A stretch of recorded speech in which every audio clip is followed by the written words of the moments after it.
Good morning, ServiceNow. Welcome to the 2023 State of ServiceNow Summit. I am your host, CEO and co-founder of Forest Company, Nate Nettie.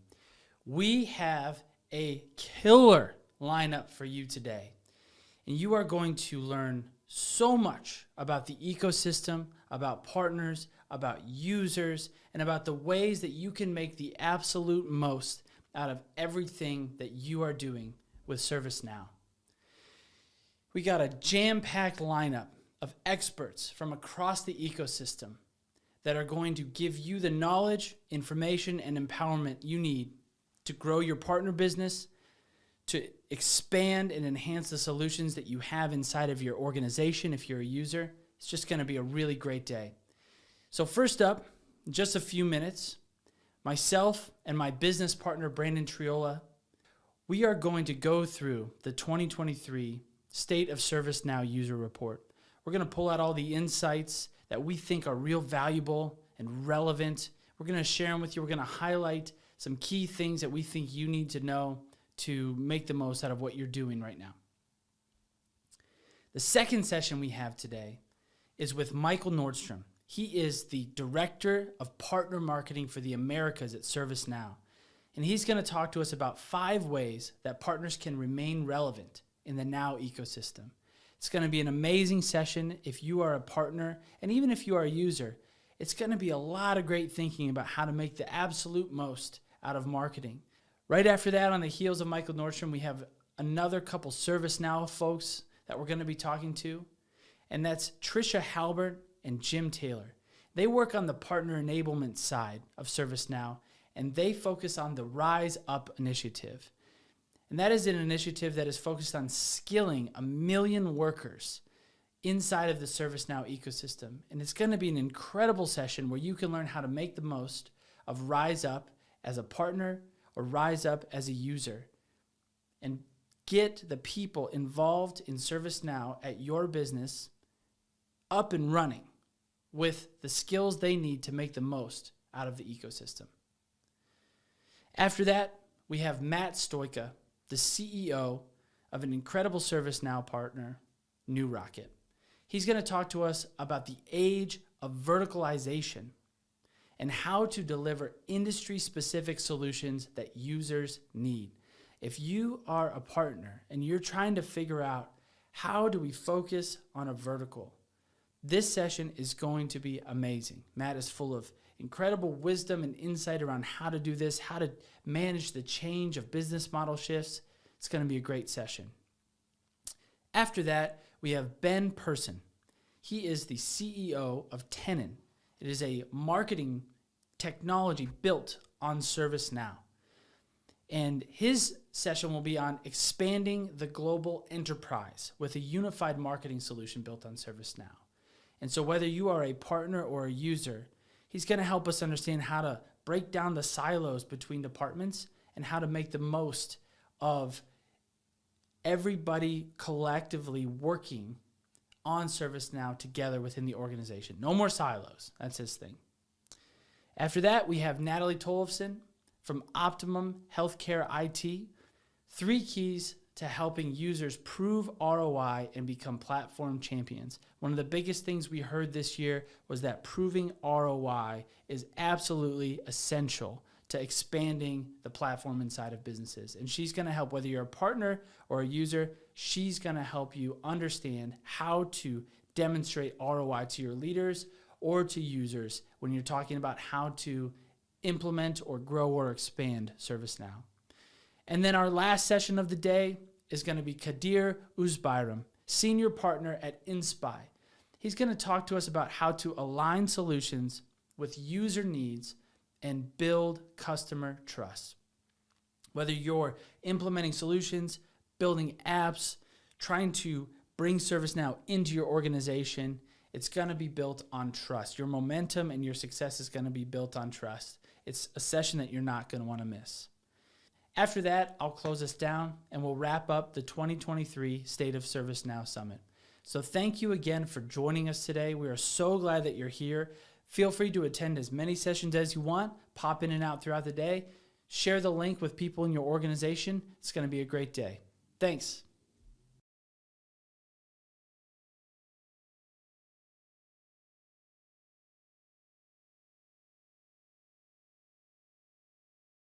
Hey everybody, welcome to the 2023 State of ServiceNow Summit.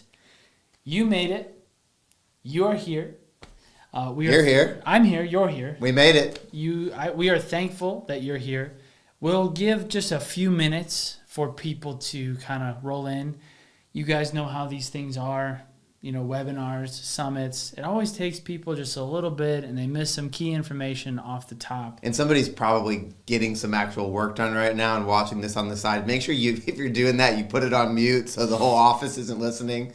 Yeah. And we are going to have recordings of this afterwards, Maybe right? They should unmute. Maybe unmute it. So blast that the whole it. office is listening. If you're in a ServiceNow partner, or if you use ServiceNow as a user inside of an organization, maybe your department should hear this, because today maybe crank it. We have a packed day full of value. Like I said in the intro, it is going to be awesome. But this session specifically, this is sort of the genesis of the whole event, is our State of ServiceNow report for 2023.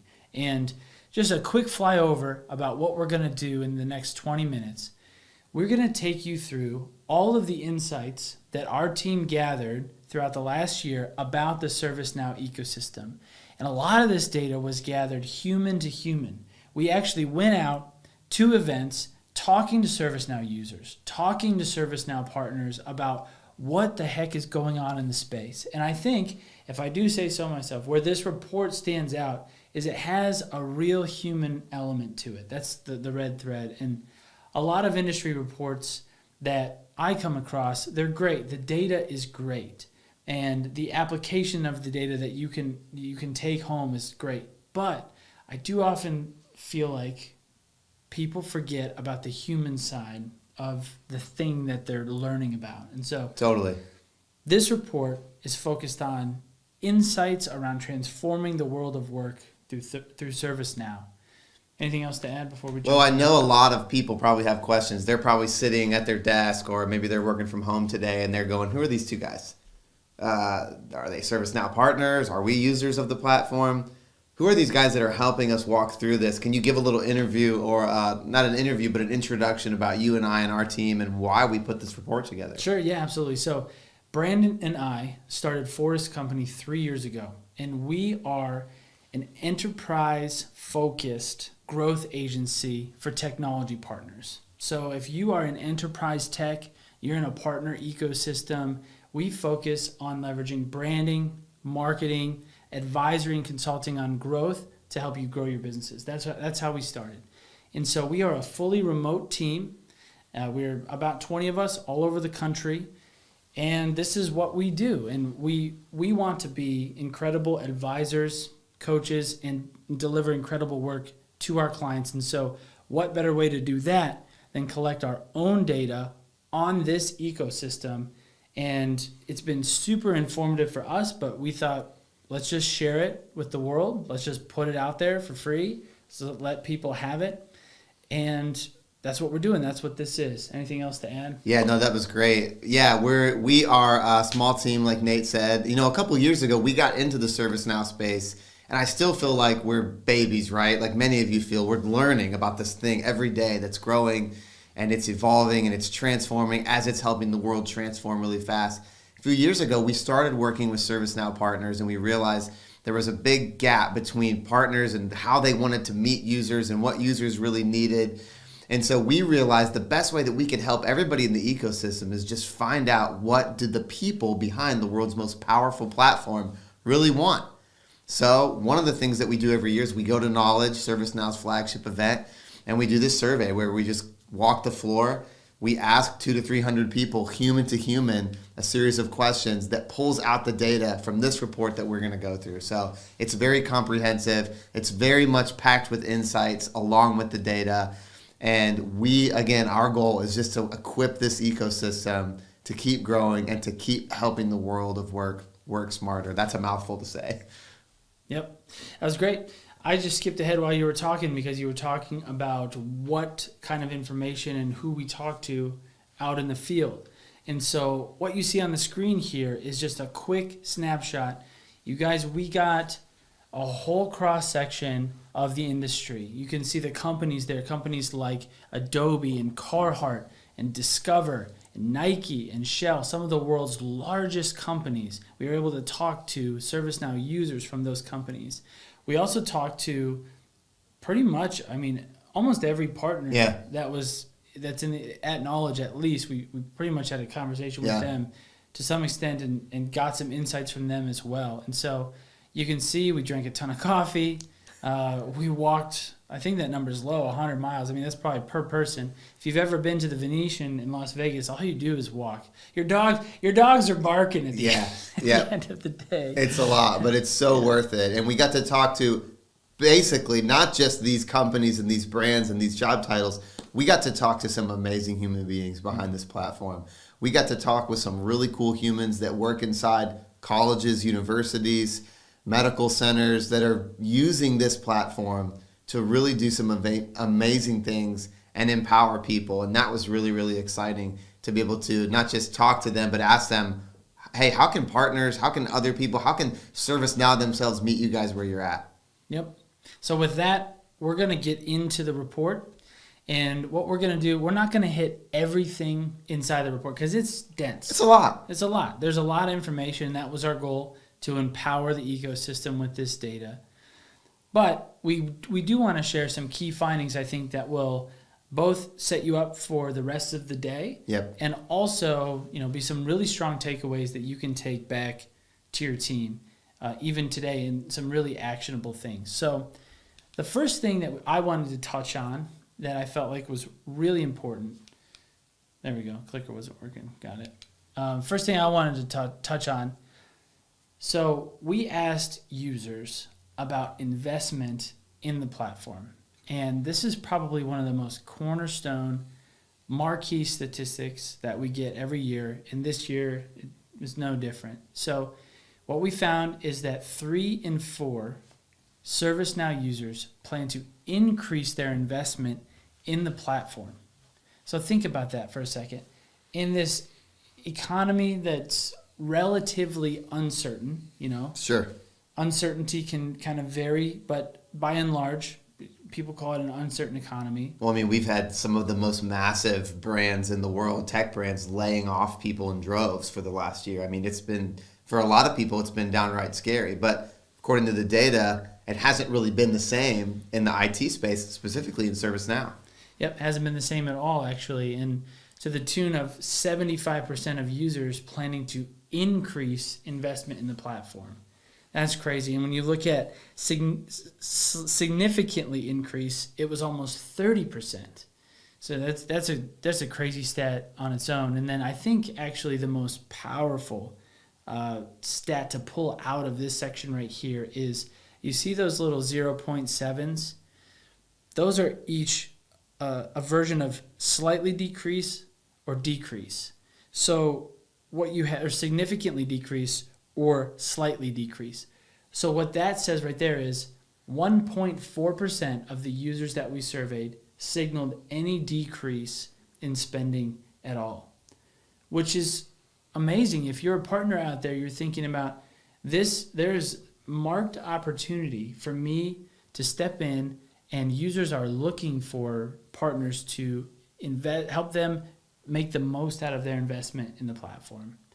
And then the second stat on the side here, I think it's worth sharing. No surprise here, but when we asked users where they plan to focus their increased investment, IT workflows was the top priority at 57%. So no shocker there. But I do think what's interesting is that employee workflows and customer workflows weren't far behind.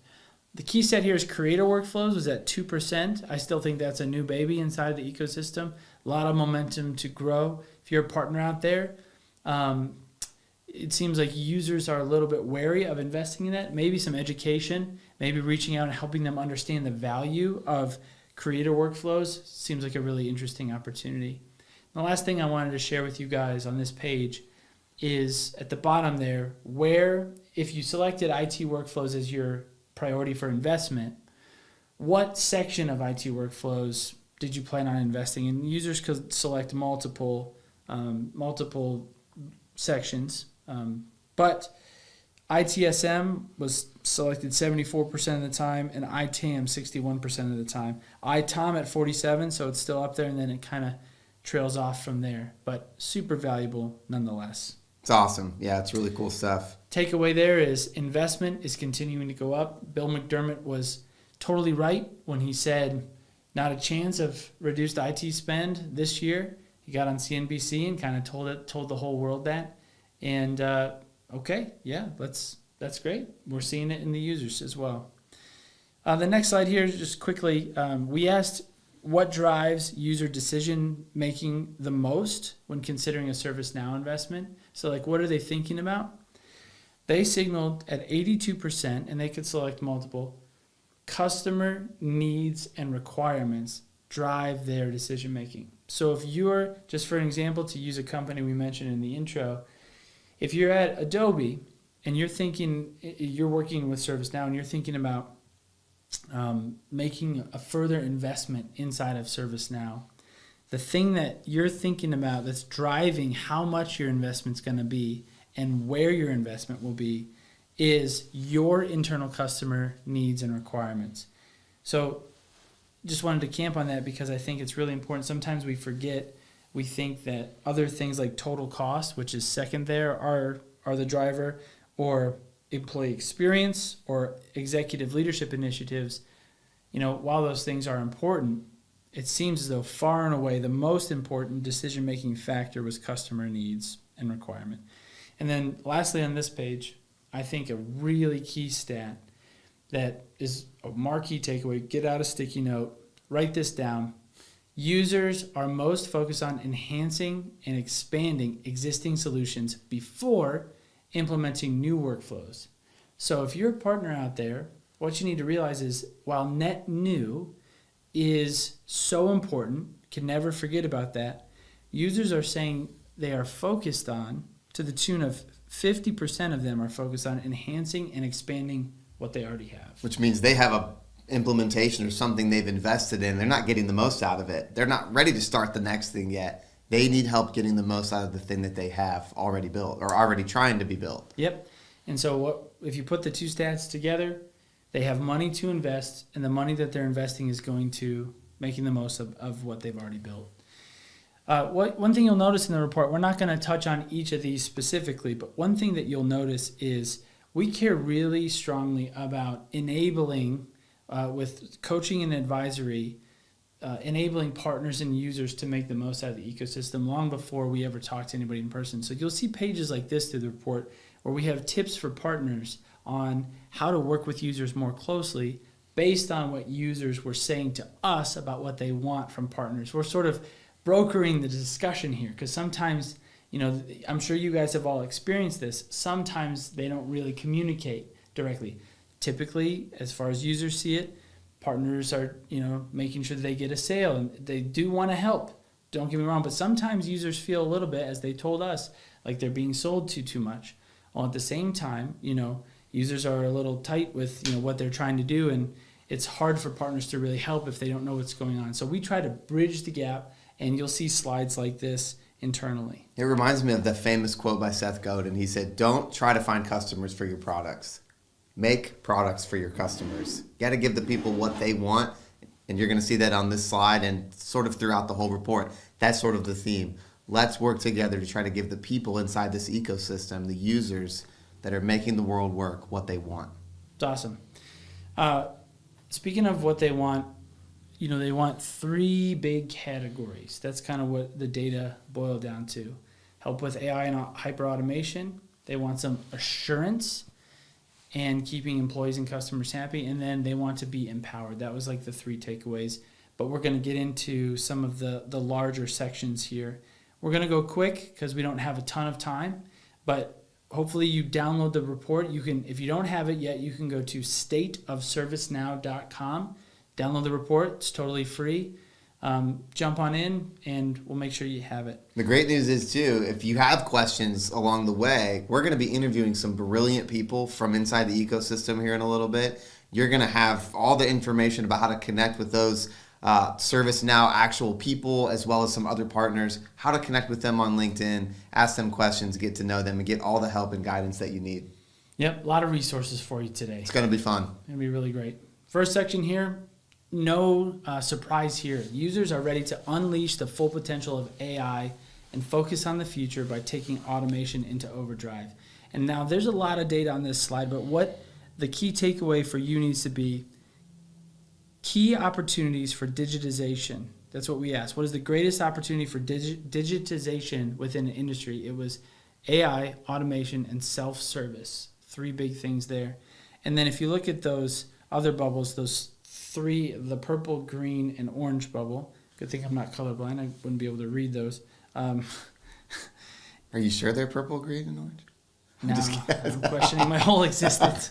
Other key opportunities for digitization that users noted were improved operational efficiency, better customer service, and an enhanced employee experience. So these are areas, if you're in AI, these are areas that users signaled that they're looking for help and assistance in.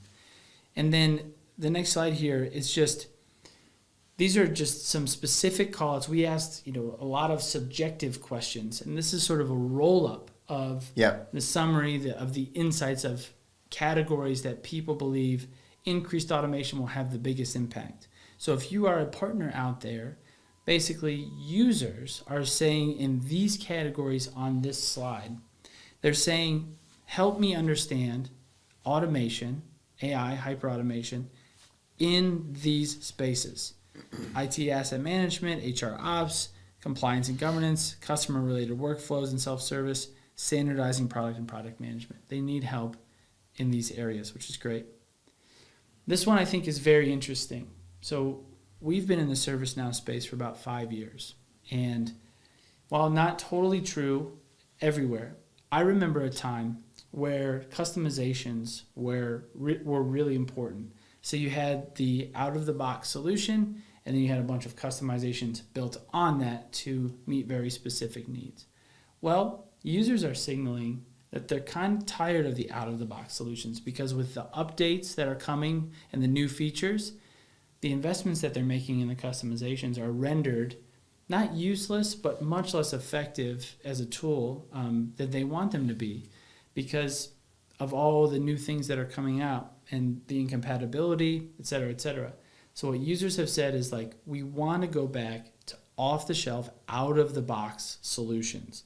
Now, they expect them to be broad and wide throughout the whole ecosystem, but they want something that they can just plug and play and be ready to go, that has a whole suite of features and can be used right away. I thought that was a really interesting thing. The next section here was assurance. In a changing world, users need peace of mind to keep customers and employees happy and fulfilled. This is a key stat here that I think is really powerful.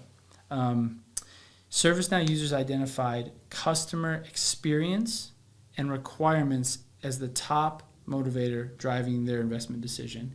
Now, we touched on that a little bit, but the point that why we put it in here twice is because it's about the humans that are impacted at the user level, at the customer level, Yeah. by this technology. Starbucks is thinking about the people that buy their coffee. Yep. That's a great example. Yeah. Yeah. And so they're thinking about this end user as an investment, not just an efficiency play, not just a cost reduction play, but the most driving factor was who is impacted by our technology if I make this purchase, and that's what's driving things for these users. So here, the next slide here is, it basically just overviews that customer expectations are changing. Users want frictionless, cost-effective shopping experiences. So what this is akin to, so you think about the technology that you touch in your normal life. Like, what are some examples of platforms or techs that you use during the day? Like Amazon, honestly, this is funny. I was in the store with my kids the other day, and I was in Target using their app that they had, realizing there's a whole back-end experience behind all of that, between searching for things on the shelves and finding out where they're at, and then realizing this is probably on ServiceNow. Yeah, exactly. So users in organizations, this is their daily life, using apps in Target, Amazon, one click, something comes to the door the next day. But you go inside the enterprise, and the experience with technology is very different. Yeah. Well, this was just users signaling that they now expect their technology experience inside of the enterprise to match what's going on in their day-to-day life, which I thought was a huge takeaway. We're going to skip down to empowerment. There's a couple really, really interesting slides here. Kind of like with every technology investment, return on investment is huge. And that's the ultimate word, right? ROI. I know that when we run our business, this is a word we talk about often. If we're going to put some funds or resources towards something specific, what's our return going to be? And users are just saying that they need help from partners and others, ServiceNow as well. They need help demonstrating and telling the story of return on investment for these platforms. It's not enough. We're learning after listening to all of these different users. It's not enough to say this implementation will make you more efficient. They're saying, great, I believe you, but help me tell the people that I report to how much more efficient. How many man hours will we save? Will it be a compliance thing where this will get moved over here and we'll save these dollars this way? They need to see measurable numbers.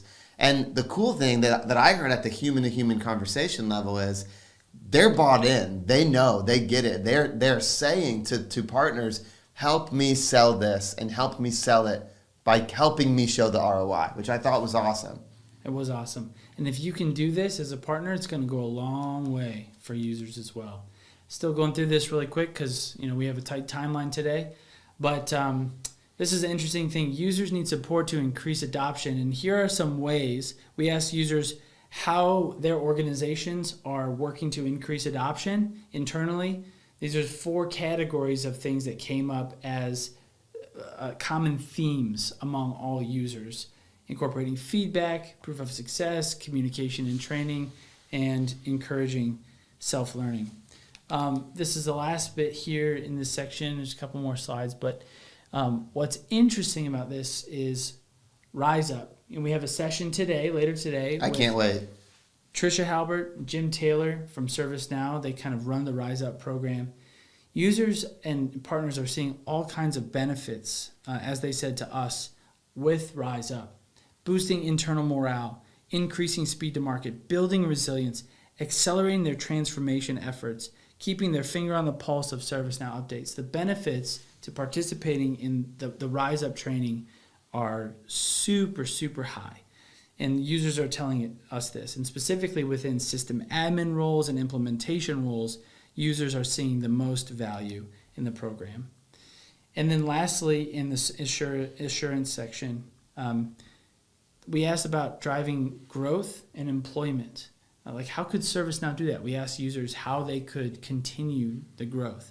And they said sustainable, industry-specific solutions, verticalizing, and we have a session later today with Matt Stoika, CEO of New Rocket, on verticalization. It's going to be awesome. He'll teach you how to think about verticalizing, how to do the change management internally, how to evaluate business model shifts. It's going to be a great session. Also, users said that ServiceNow can increase employee satisfaction, improve operational efficiency, and create more highly skilled jobs. So one last thing I'm going to share with you guys. We care deeply about enabling partners and helping partners. So this whole last section here is how partners can deliver what users want. Yep. We spent a lot of time looking at the data, connecting the dots for partners and saying, do these things. This is where you start. So I'll let you guys go through all of those things specifically, but a few highlights for me. Help users prove ROI. That's a huge one. And one way to do that is to show success stories for... we actually get a lot of questions about success stories. This has been one of the number one things that partners come to us and say, how do we do success stories? How do we structure them in a way that works and helps users help us sell internally? We've put together a free template for you. There's a couple other free things throughout this whole report that you're going to see. So like Nate said at the beginning, if you haven't gone and downloaded the report, download the full thing. It's about 36 pages. It's super insightful, and today's all about bringing in those experts to help us add to the value that's here and equip you guys to give the people what they want. Yep. And the rest of this section is more specific advisory and coaching for partners. So download it. You'll get the whole value. And, lastly, ServiceNow is transforming some of the most impactful organizations on the planet. It's no secret. We're all here because we love the platform. We feel the momentum. It's time for everybody in the ecosystem to take the next step, take the platform to the next level, and we can do it. Lastly, just a little bit about who we are. We said a little bit off the jump, but you'll see mostly me today. Brandon in a session or two. I'll jump in and out. But we are a full-service growth agency for global enterprise tech businesses. And so anything from brand strategy, go-to-market, event marketing, event planning, demand and lead gen, a whole suite of creative services. That's what we're doing for enterprise tech partners inside of ServiceNow, inside of other tech ecosystems, SaaS products. This is what we specialize in. So with that, we're gonna wrap up this session. We're gonna kick off a session with Michael Nordstrom. It's gonna be awesome. He is the director of partner marketing for the Americas at ServiceNow. One of the coolest guys that works at ServiceNow by far. Yep, he's coming up right now. So we'll take a quick break, and we'll see you shortly with Michael Nordstrom. Thanks, guys.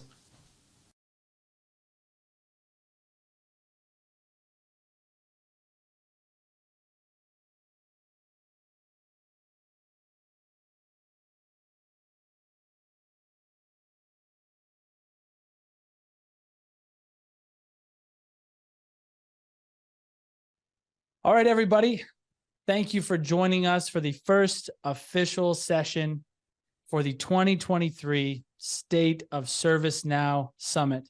Now, I know you'll probably hear me say this a couple times today, probably every session, but y'all are in for a real treat with this session. Today, we have our friend, Michael Nordstrom, Director of Partner Marketing for the Americas at ServiceNow, talking about 5 ways partners can remain relevant inside the Now ecosystem. And a little descriptor for you. This is what the session is about. As partners seek to win trust among their potential buyers, they can start by listening to what ServiceNow users really want, empathizing with their pains, and telling a better story of how their solutions will help improve the lives of their audience. So a little bit about Mr. Nordstrom here. If you do not have the pleasure of knowing him, this is a man you need to know. From deep south, Montgomery, Texas, been in technology marketing for probably longer than I've been around. Probably forgotten more about marketing technology than I will ever learn. He is a family man first and foremost. He drives an incredible truck. He can tell you about that sometime. And he is an incredible golfer that does not take his game too seriously. Ladies and gentlemen, Mr. Michael Nordstrom from ServiceNow joining us for the State of ServiceNow Summit. Thank you, Nate. Well, some of that was completely untrue. I'm not an incredible golfer. I am absolutely from Montgomery, Texas, and I have been in tech probably longer than you've been alive. And I'm not sure if I'm supposed to take that as a compliment or not. I suppose you're only as old as you feel, so I'll assume it's a compliment. Thanks for having Yeah. me. I'm looking forward to our conversation today. Yeah, don't forget the second part of that where I said you've probably forgotten more about tech marketing than I will ever learn. That was the key there, which is true.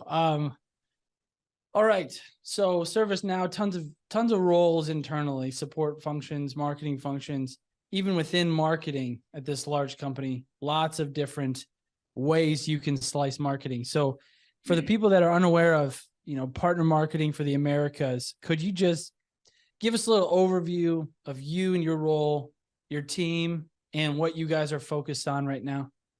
Yep. So, having been in tech marketing forever and a day, as you just described, when I think about what I've done before to start this explanation, meaning other companies that I've been at that are very channel centric and where we are now at ServiceNow, uh, I describe ServiceNow as a maturing channel model. And what I mean by that is that we've worked with channel partners pretty much since the company started, but it wasn't until more in the last, I'll say 5 or 6 years, that we really wanted to have partners do more than just deliver an implementation. We wanted to have them help drive opportunities, co-selling, things like that. And the relevance of that is because that's where my specific role comes in. I was hired just over 6 years ago and was the first partner marketing person here in the Americas. And the task is simple. Well, the objective is simple. The task is not always that simple. That is that my team is here to help partners drive scale and provide them tools, resources, sometimes funding, sometimes it's just information to help them go drive marketing that is going to build their business and practice around ServiceNow, which obviously at the end of the day, as it benefits them, their services, their license sales, then benefits ServiceNow. That's the core.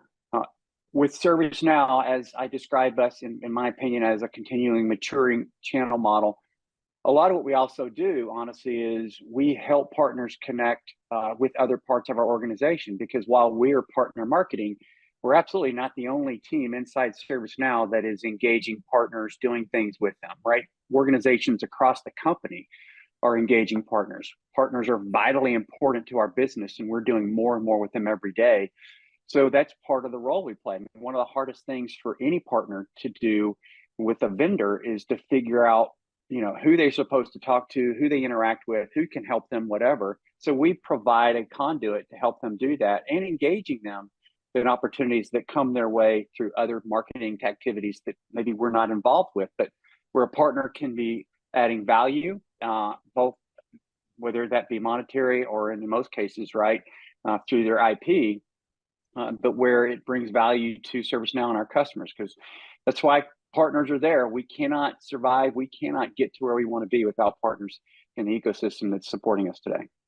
That's awesome. Yeah, I mean, that's right in line with what Mr. McDermott, our fearless leader, has been saying. It's everything is about the partner and enabling the partner. So you guys have a big job, an important job, and I think what's challenging about your role, because you said the objective is easy, the task is not. Is so many disparate kinds of partners, certainly doing similar things in a way on the core function of ServiceNow, but different business models, different geographies around the globe, different perspectives on verticals and the kinds of work they want to do in the app store and managed services and implementations.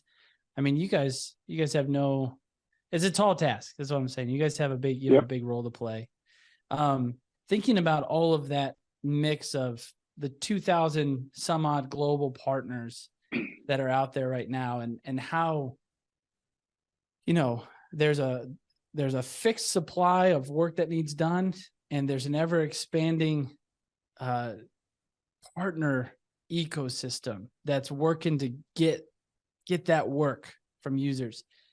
Could you just describe a little bit what staying relevant as a partner means, And like, how do you stay relevant to users? What does that mean? And why is that important inside of the ServiceNow ecosystem for partners to be really concerned with?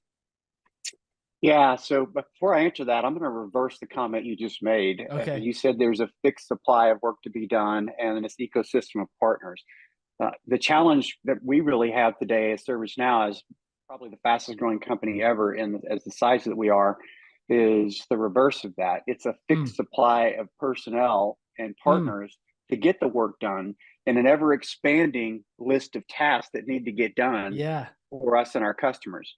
Right. I mean, and that's what Rise Up is about, which I think you're gonna talk to some other folks within ServiceNow about Rise Up, because we need personnel that understand ServiceNow and the platform to help the customers that are our customers achieve the outcomes they're looking for. So what does it mean to stay relevant? And so the diversity of the ecosystem, there it is a broad spectrum of partners, right? We have global systems integrators, service providers, small regional partners. We have partners that are ISV partners only, and strategic alliance partners that are in most ways bigger than us, where we're in some ways a partner to them versus the reverse. So massive difference in how they go to market. The one area where it's fairly consistent, because we are a more complex offering than selling a widget, if you will.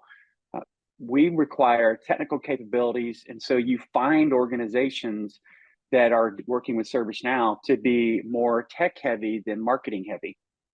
And so, right, you've got maybe a small group of salespeople, but then this larger group of pre-sales engineers, technicians, architects, on the technical side, delivery, implementation, employees, things like that. So big organization of that side because of the work that's required to get that done.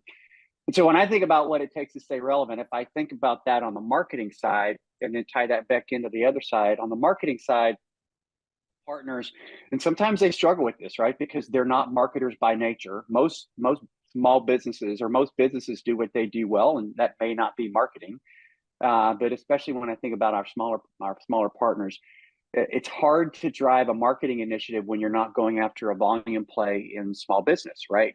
So what is marketing when you're going after I'll say a finite set of clients, because we focus in the larger space of enterprise and commercial. A lot of times that's a sales motion, or it might be event strategies, but there's a lot more to marketing than that. So how do you stay relevant? Well, for me, the first thing that I think of, content, right? I mean, all of the data today says that there are, up to possibly 17, 20 different personas in a buying center that are influencing and making decisions around what's going to happen. And that spans, because we cover workflows across customer, employee, IT, everything for the most part.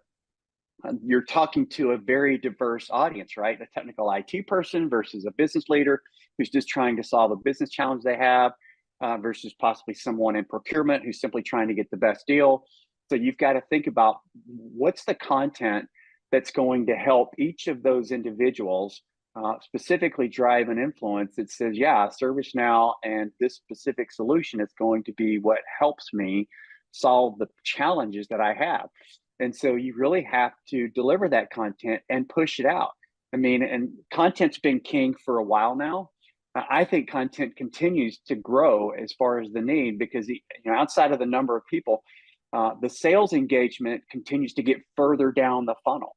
So content is so important, making sure people are, and there's so much out there, making sure they're seeing the right content, and that right content is from you, and that content takes them on the journey they need to go down. So it's not just you've got all of this great content, but you have 5 pieces. How do you make sure you get that first piece that's the right piece to introduce them to ServiceNow and you to be the first one they see? It's really hard to do. And then bring them down that journey to when they're now available, ready to talk to you as a salesperson or to your sales team.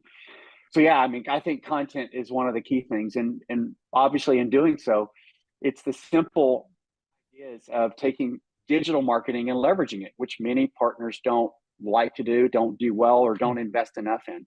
And that is, the social side of things, whether it be free or paid, content marketing, content syndication, display advertising, just simple things to make sure your message is out there versus the things people always think of, which I want to get in front of a customer. They still need to see your message. They still need to see your brand before they're going to decide to get in front of you. The other thing that I think about is on the backside of that, relevant is once you've got them in the conversation, and you mentioned this, it's listening and then delivering on the outcomes that they need, right? If they're trying to deliver a better customer experience, don't go in thinking you know how to deliver that, because it might be different for this customer than it was the last customer, which you did a great job for.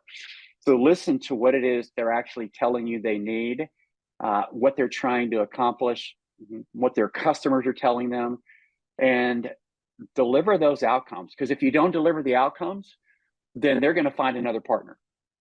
Move on, and you're no longer on the payroll, because if they don't deliver, if they're not successful, they're going to pay enough for ServiceNow. They need that to be a successful implementation. So that's great. I mean, so many gold nuggets in there. Three quick summaries there. Content is king. Leverage digital marketing and social, and listen and deliver. 3 key takeaways there. That's awesome. Love it. It kind of dovetails right into my next thought that I want to put in front of you. So in our report this year, we uncovered some pretty good news for the state of the ecosystem. And it was that 75% of users are planning to increase their investment in the platform. And when you think about, just the economy, uncertainty, to have 3/4 of the ecosystem planning to increase investment, not just stay the same, but increase, that's huge. But I even think what was more interesting in the report was less than 2% signaled any decrease at all, which was crazy. I mean, it's just such a cool stat, gives you a little bit of certainty about the near term. And so if you are a partner who hears that, who's looking at that, and it's basically a signal that people are raising their hand saying, hey, I have money to spend with you. I'm ready. I'm ready to go. If you're a partner, how can you best put yourself in a position to be the partner that is chosen to receive those funds, to do the work, to, deliver for these users? Well, so the first thing I'll jump out with, based on the research that you guys did and the outcome of that, meaning, very few people are spending less, almost everyone's spending more. That's where you see the Yes campaign with ServiceNow out in marketplace. And if you haven't seen it, you're missing it. But the concept of Yes is the fact, and the reason people are investing more in ServiceNow is because in the global economic environment we've had, people are trying to figure out how to cut costs. And a lot of products can help you do that. On the flip side of that, they're also saying, well, maybe I've had layoffs or whatever, and I need to be more efficient, more productive with the employee base that I still have, or I want customers to be more productive.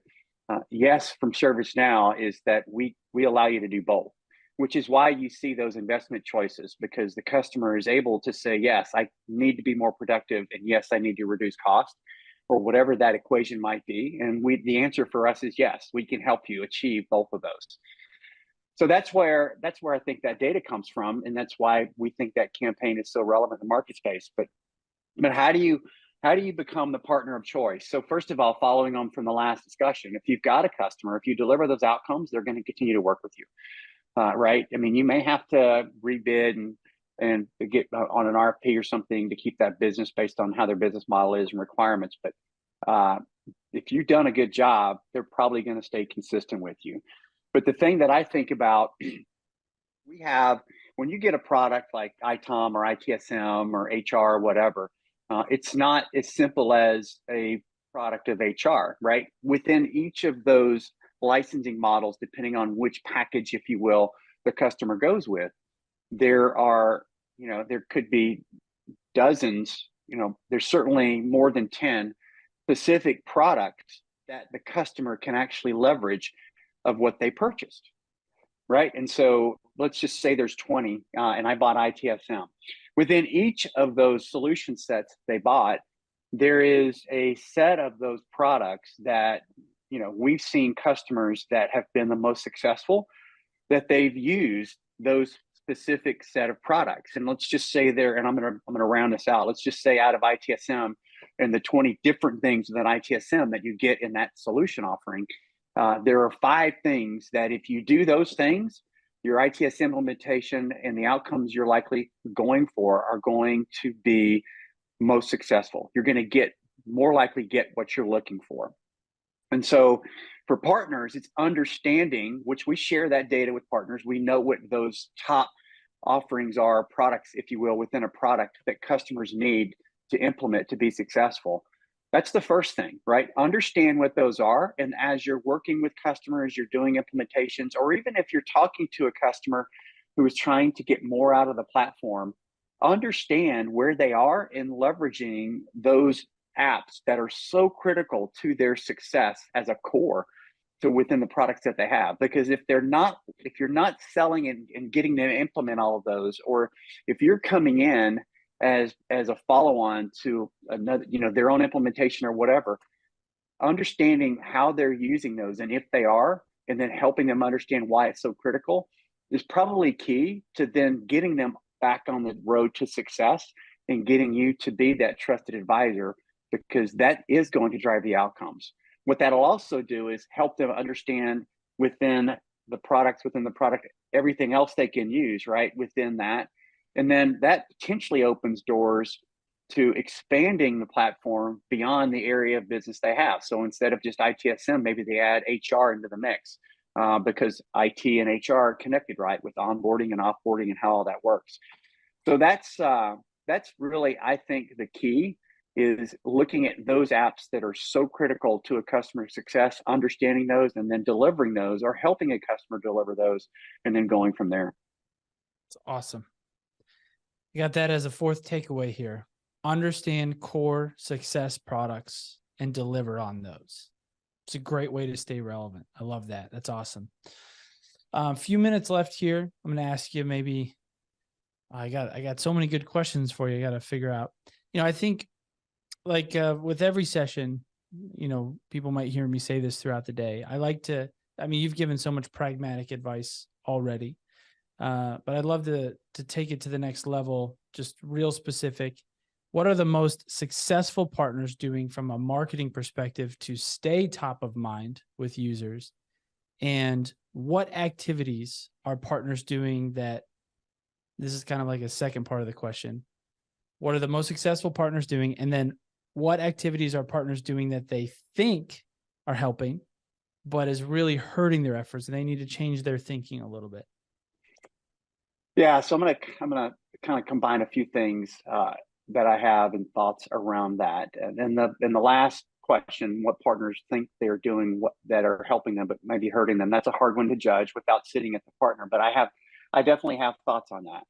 And it's not rocket science, right? We've talked about content and taking them on that journey and delivering outcomes and doing, being that trusted advisor, making sure they're leveraging the platform and things that really are going to help them be successful.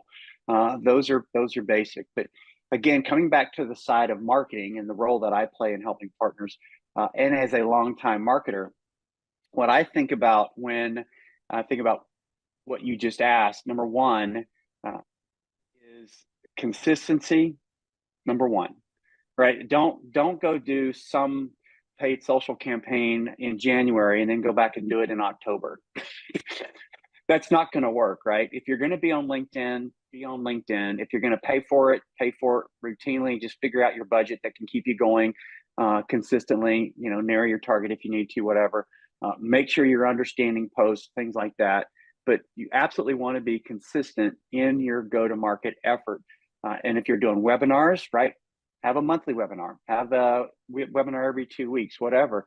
But drive that consistency, because again, it's really difficult. There's a lot of competition for share of voice. There's a lot of competition for customers' wallet.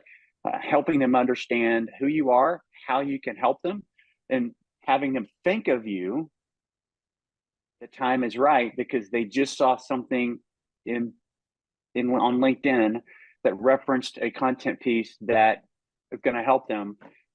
That's timing. And if you're not there in March because you're only doing January and October, then you've missed that.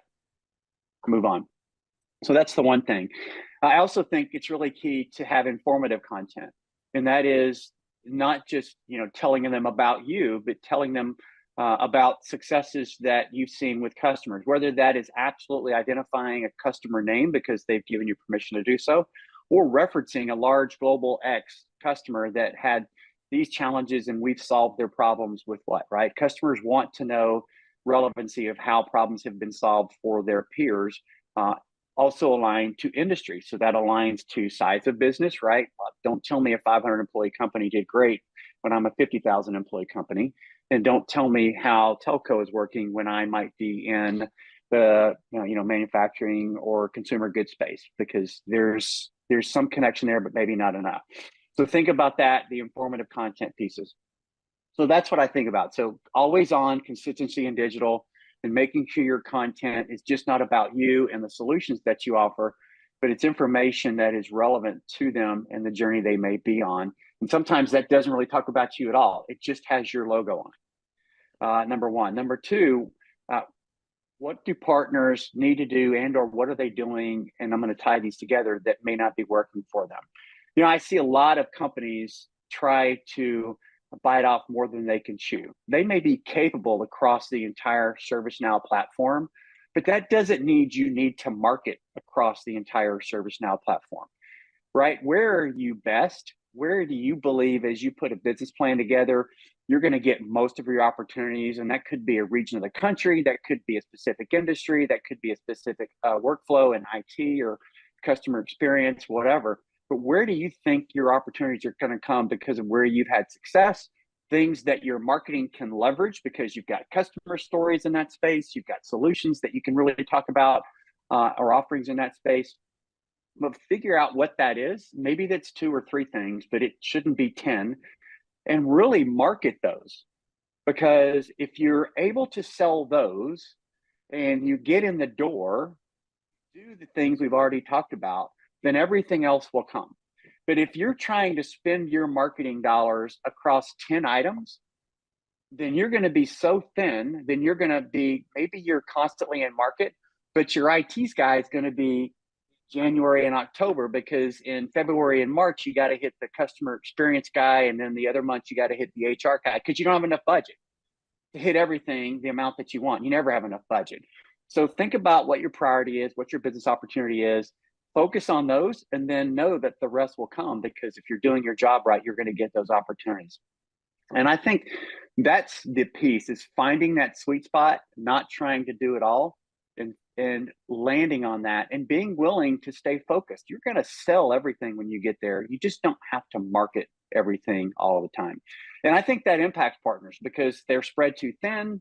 They're trying to tell everybody they can do everything as opposed to really leaning in on where they have success. And by the way, that impacts their ability with ServiceNow also, because people see all the things they can do, but they don't necessarily see them leaning in one area of the business.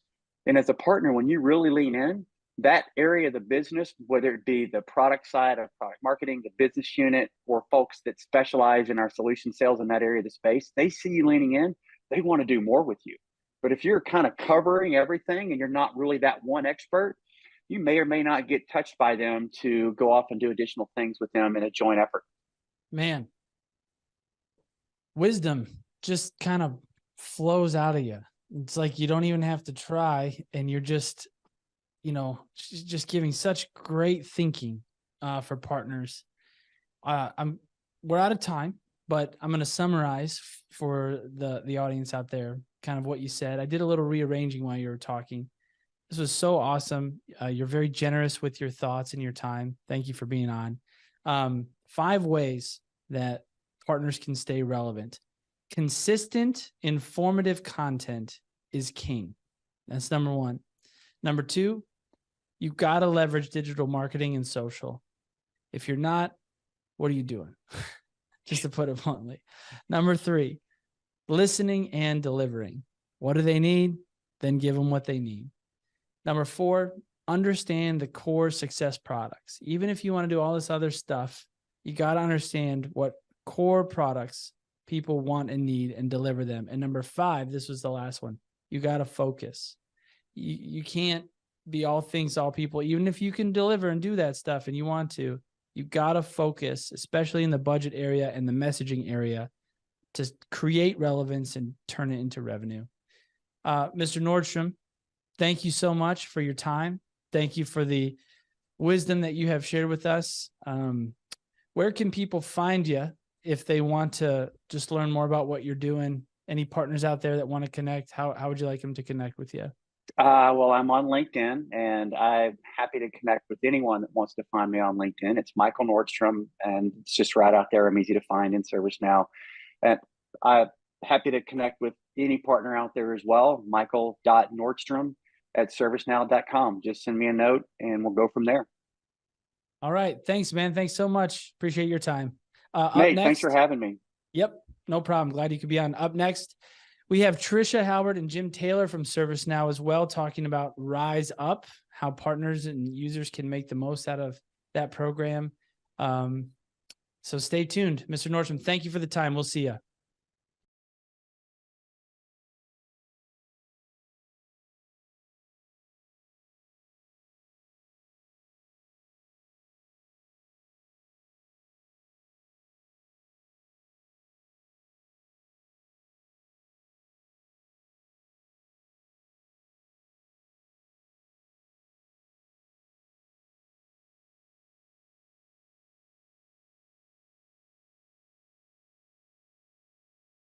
All right, everybody, welcome back to the State of ServiceNow 2023 Virtual Summit. And to continue in the vein of the genius folks over at the mothership at ServiceNow, you guys are in for a real treat in this session. We have not one, but 2 incredibly generous and smart and kind individuals from ServiceNow. Trisha Halbert and Jim Taylor, talking about how to maximize the full power and potential of the Rise Up initiative. So a little description for the session. I'm just going to read it verbatim for you.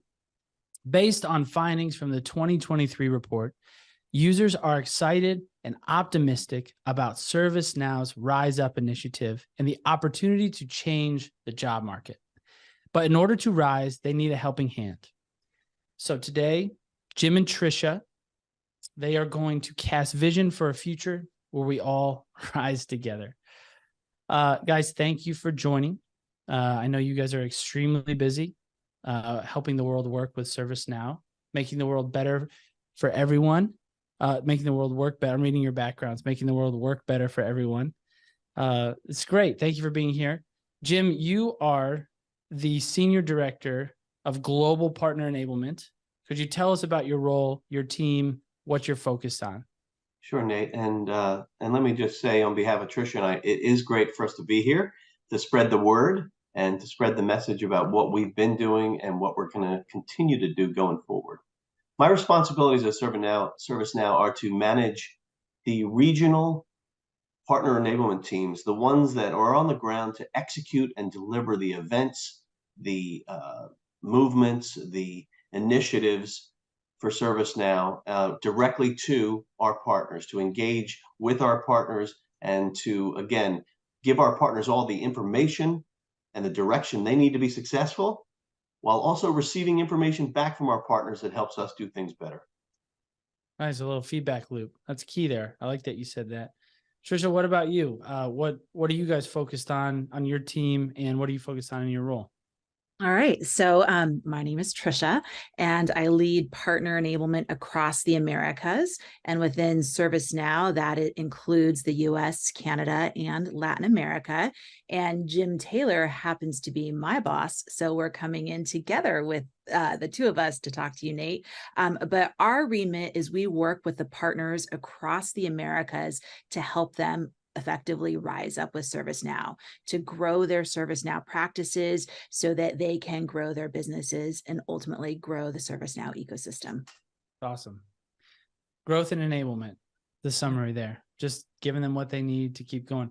Yeah, I mentioned in another session already that, Bill, if he said it once, he said it 100. Bill McDermott, the CEO of ServiceNow, he said it once, he said it 100 times. You know, the partners are everything. And I think you guys are in a really unique position with the enablement side. You have offer a really unique perspective on how to boost this whole ecosystem with this Rise Up thing. Before we jump in, I'm going to throw a curveball personal question at you. What do you like to do? What's the one thing that we can catch you doing when you're not working?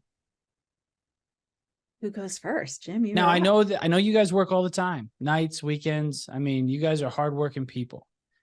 But when you're not working, well, Trisha, you first. What can we find you doing? Well, I will tell you what I did last night, which is, what I love to do. So I live in sunny Southern California in a town called Dana Point. It's on the water.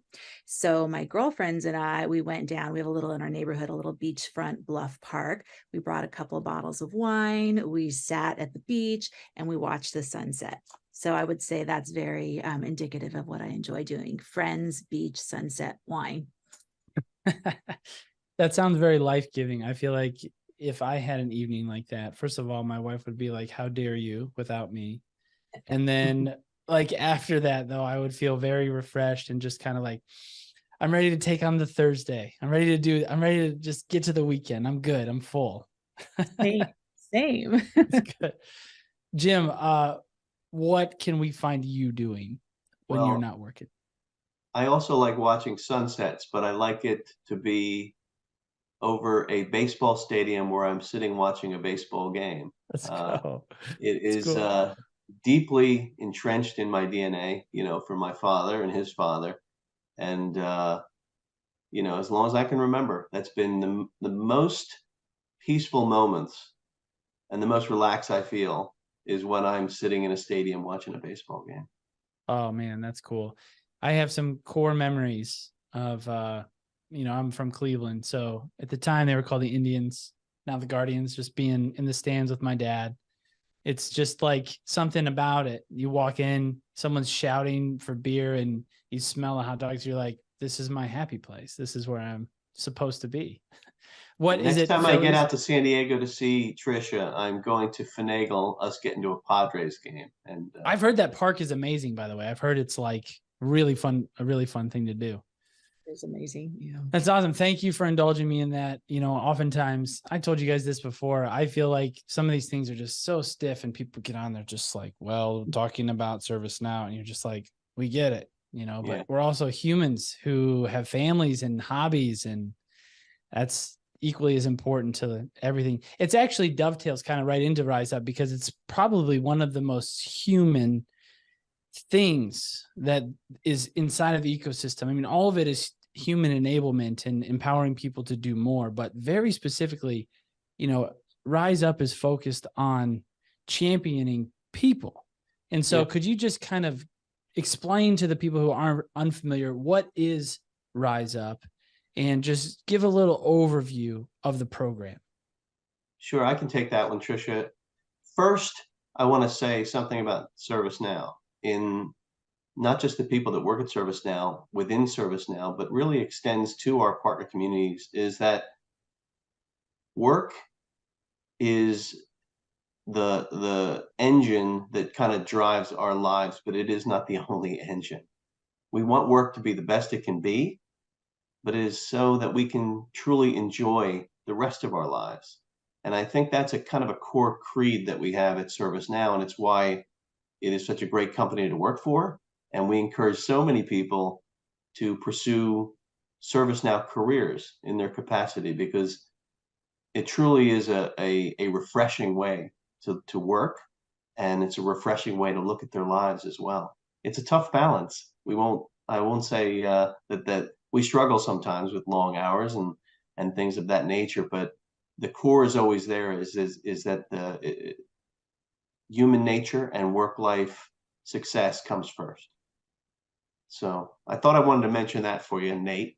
That's great, because that's really the core of what we're doing with Rise Up. So, okay, what is Rise Up? Well, you know what? The full question should be, what is Rise Up and why is it so important to all of our partners? Well, it's an answer that I think is pretty straightforward. It's pretty easy. As ServiceNow has continued to grow exponentially, I mean, just in the 6 years that Tricia and I have been with ServiceNow, there has been more products, more solutions, more releases, more technologies, more coverage for the needs of our customers. There is just an ever increasing demand as a result of that growth for trained ServiceNow professionals in the marketplace. As a direct result of our growth, our partners are also now seeking to grow and expand their practices to increase their coverage and the quality of their capabilities. So for them and for us, an infusion of talent isn't just a luxury, it's a business necessity. So that is really what Rise Up, comes from, what it grew from. So what is Rise Up exactly? Well, it's not a program, it's not a single offering, it's not a session. It is a movement created by ServiceNow to really provide high-tech support, high-touch support to dedicated individuals who are seeking more exciting careers and to committed organizations who are driving to enhance their ServiceNow talent. So both of those aspects come into play. The individuals who are looking and the organizations who are there to welcome them. So to support this, ServiceNow, with this Rise Up movement, is investing, accelerating, incentivizing programs that are literally built, tailor-made, to expand the market of talent and the number of individuals within our partners who are what we call ServiceNow ready. And to the world at large, we are offering career journeys that will be fulfilling, challenging, and successful. So what is Rise Up? Rise Up is a future for so many. Oh, I love that. Oh, you got me going now. I got a little chills when you were talking. You should think about a political career after you're done in the ServiceNow space, because you can orate. That was good. Trisha, I mean, he got me going. Well, he's amazing. You should see him. And he plays the guitar and sings. So when he's on stage and plays the guitar and sings, like, the audience is captivated. I could sense that you have a history of performing, because you're like so natural. Some people get on there to, what do I do with my hands? I don't know. And you're just like, you speak so well in this setting. That's awesome. Thank you for sharing. I wrote down, not a program, of movement. And that's kind of what sticks to me. A movement that appears to be empowering people on career journeys and skills and giving them what they need to make the most of their own potential. Really, it's kind of what it sounds like. It's really cool. It's wider. It's wider. We all have programs. We all have projects. We'd like to think that this initiative, this Rise Up initiative, is more than that, because it is human. To our original point, it's dealing with human beings and saying, this is a direction for you. Think about it. Yeah, that's awesome. I love that. My next thought here, I'm just going to throw it out to either of you. So in the report this year, we asked what benefits ServiceNow users saw in having a highly skilled ServiceNow expert in a select practice area embedded on their team. And just a few, I mean, there was a lot of top responses, but a few of the responses, or the what's the right word? We condensed them down to the things that were themes, throughout the responses. Users responded that having a highly skilled ServiceNow expert embedded on their team would boost internal morale, it would build resilience, increase speed to market. There was like 10 more that just stood out. And most of them were the affect on the humans at the center, boosting morale.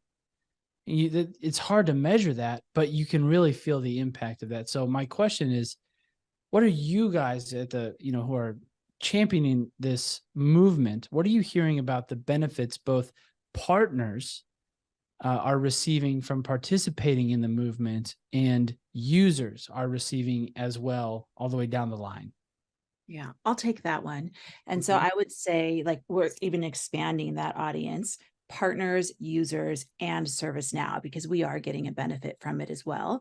And then I would even further drill down to say that it's not a benefit, it's a requirement. It's essential to have a growth in our ServiceNow skilled ecosystem. So it's great that everyone that responded to the survey sees these benefits, but as a business, to sustain our growth that we know we are in the midst of, we are exploding as a business. And if we don't have trained and certified individuals to support us from an implementation perspective, we won't be able to sustain the growth that we are experiencing today. And then even further, like kind of opening the kimono a little bit, a lot of the charter that Jim and I do with our partners globally is around quality, implementation quality. So when projects get sold, they have to get implemented, and then they have to get renewed. And if we don't have certified individuals deployed on projects that get high CSAT scores, and like a CSAT score internally is kind of like that survey that says how great was your implementation or how great wasn't your implementation. If we don't get those great scores, then those implementations go south. We're not going to get renewal business, and our growth is going to stop. So it's great benefit. Rise Up helps to do this, but it's also essential to the growth of our business, to the growth of our partners' business, and to the ultimate success of the customers. Wow, that's great. When you were talking, I thought of this phrase that somebody said to me when I was getting married 10 years ago. They said, "Happy wife, happy life." Yeah. And almost kind of what you're saying is like, if the workforce is empowered and enabled, the business will grow and will be able to achieve its goals. Don't forget that, Jim, if this is the first time you're ever hearing that. I've heard it once or twice. Maybe it was you who told me. I will to add what Tricia said, that for us as well, and for our partners, this is the whole business model. We're not selling copiers or furniture. We're selling ongoing service, and renewals is what we're built upon. Our customers have to be happy with what we're giving them, or we don't exist. And then a happy customer will then invest more. So again, it feeds itself. The happiness and the contentment of what we're giving customers feeds itself. Another benefit of just this program in general is this, Nate. For so many folks out there, we are providing clear career pathways, like roads that we have built.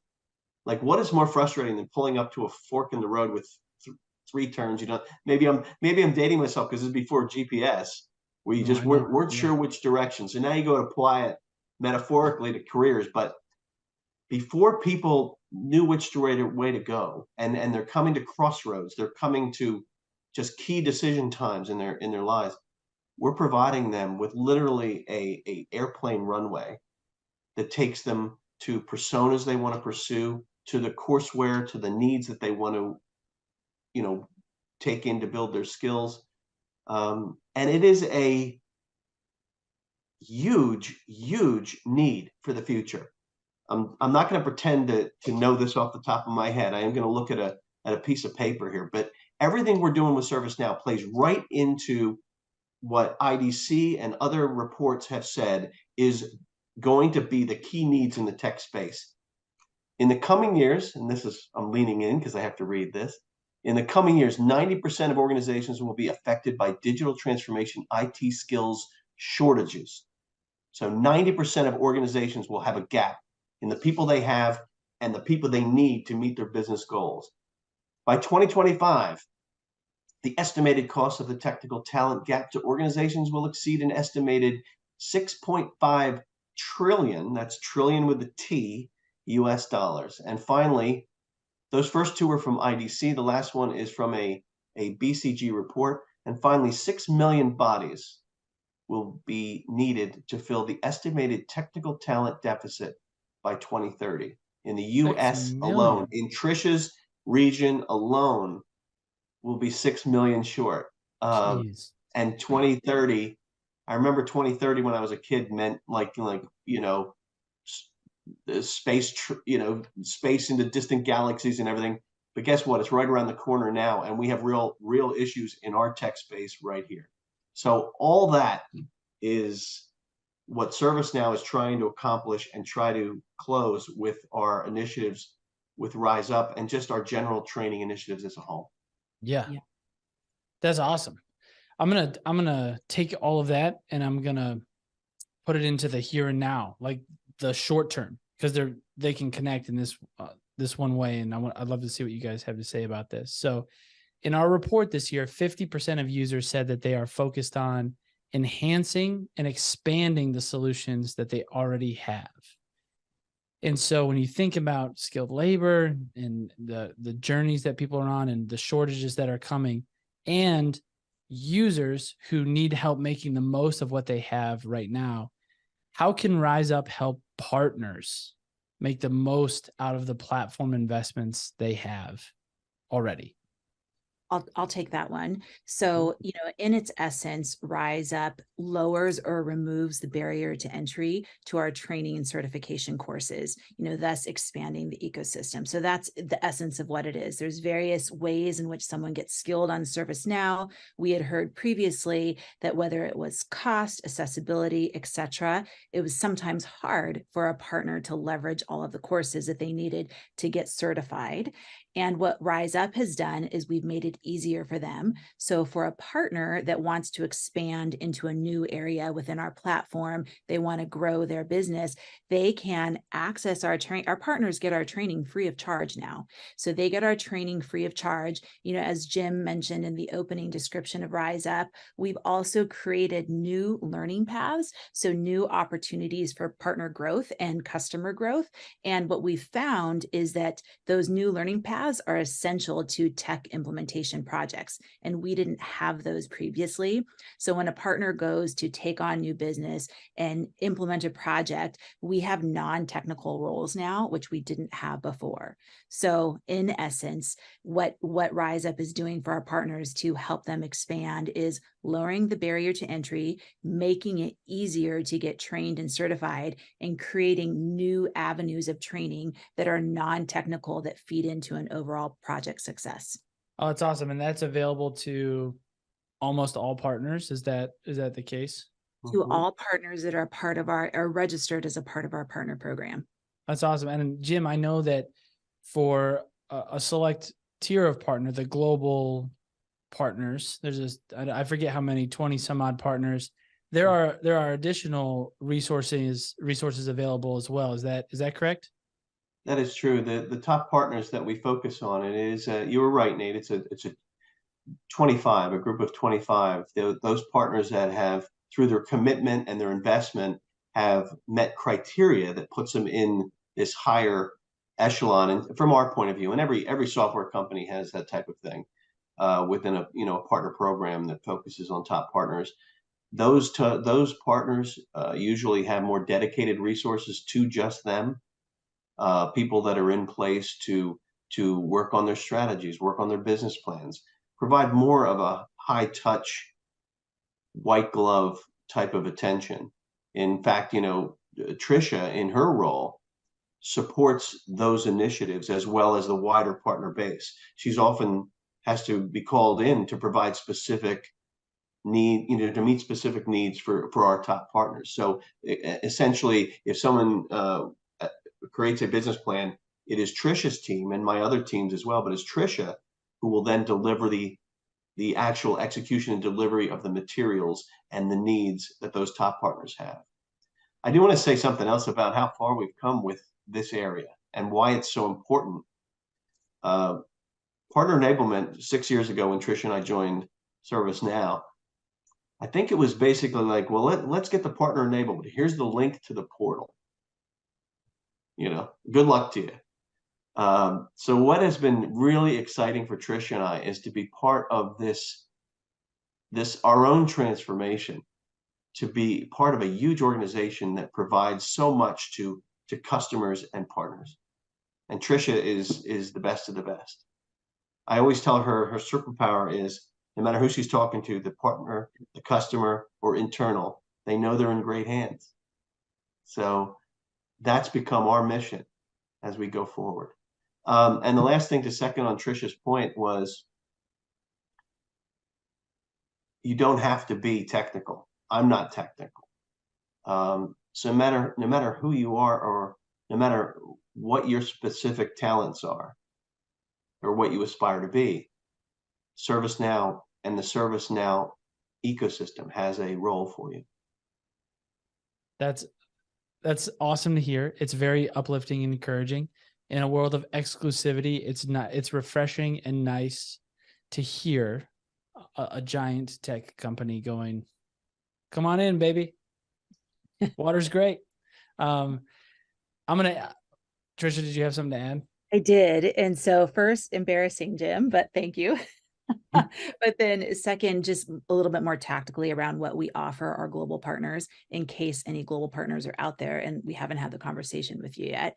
But through Rise Up, we have additional like talent acquisition avenues for them, because we know that especially all of our partners, but especially the global partners, they're experiencing a talent shortage, which is why Rise Up. But what we have available for our global partners is something called an enterprise training agreement. We refer to it as the ETA. And the benefit to the partners that are global is they run multiple entities across the globe.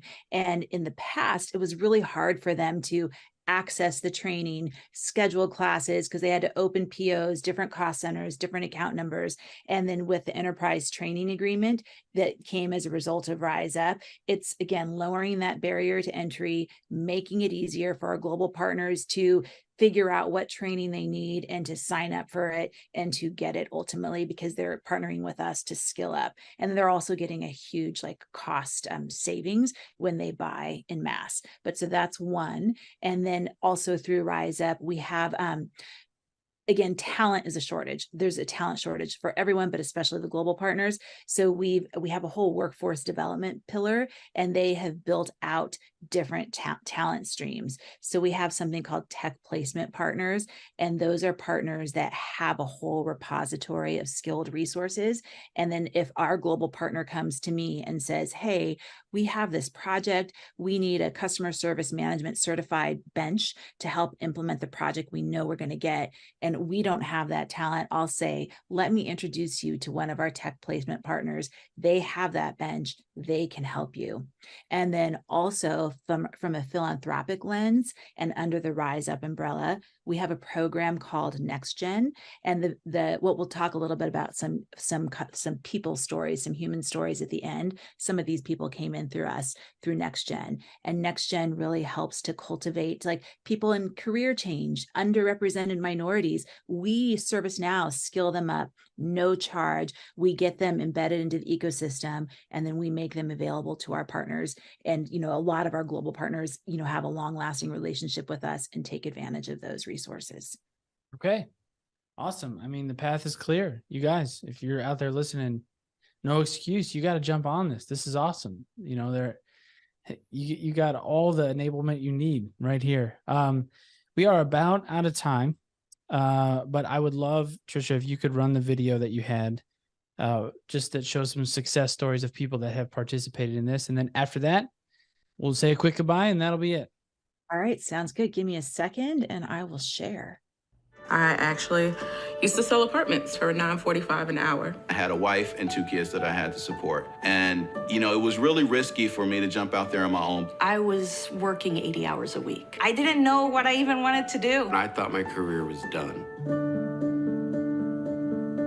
My background is not at all in IT or tech. But I always thought when I was a kid I'd be a firefighter, I'd work for the FBI or CIA and be a secret agent. My boss tells me, "We're implementing this thing called ServiceNow. Hey, you wanted to give this a try?" And I'm like, absolutely. From there, I took the program, and here I am. You don't have to be that classic look of big-brained, complete nerd, super genius. I was able to pick up and learn and grow. ServiceNow is a digital platform. You can use it for IT, you can use it for HR, you can use it for customer service. I can't imagine a thing that I can't do on it. We're able to make careers for ourselves. And everyone within the community is so positive. We're able to get together, Hey, don't do that. Try this. collaborate. I feel like some of these people are just some of my best friends. That just really want to help. That's one of the things I love about the community. ServiceNow has definitely changed my life. I never had an opportunity to actually go on a vacation until this year.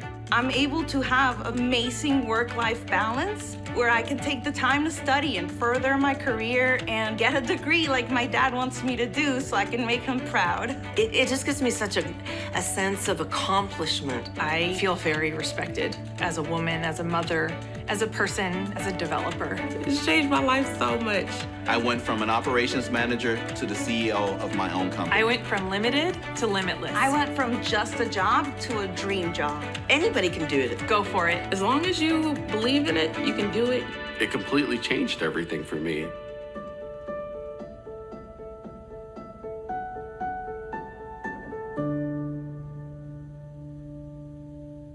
Thank you so much for sharing that. And you guys, thank you for giving, your time today. You're so generous with your thinking. And I'm just grateful that you joined. And just thank you so much. We really appreciate it. Great. Thank you, Nate, for the opportunity. Pleasure was ours, Nate. You take care of yourself. All right. Thank you, guys.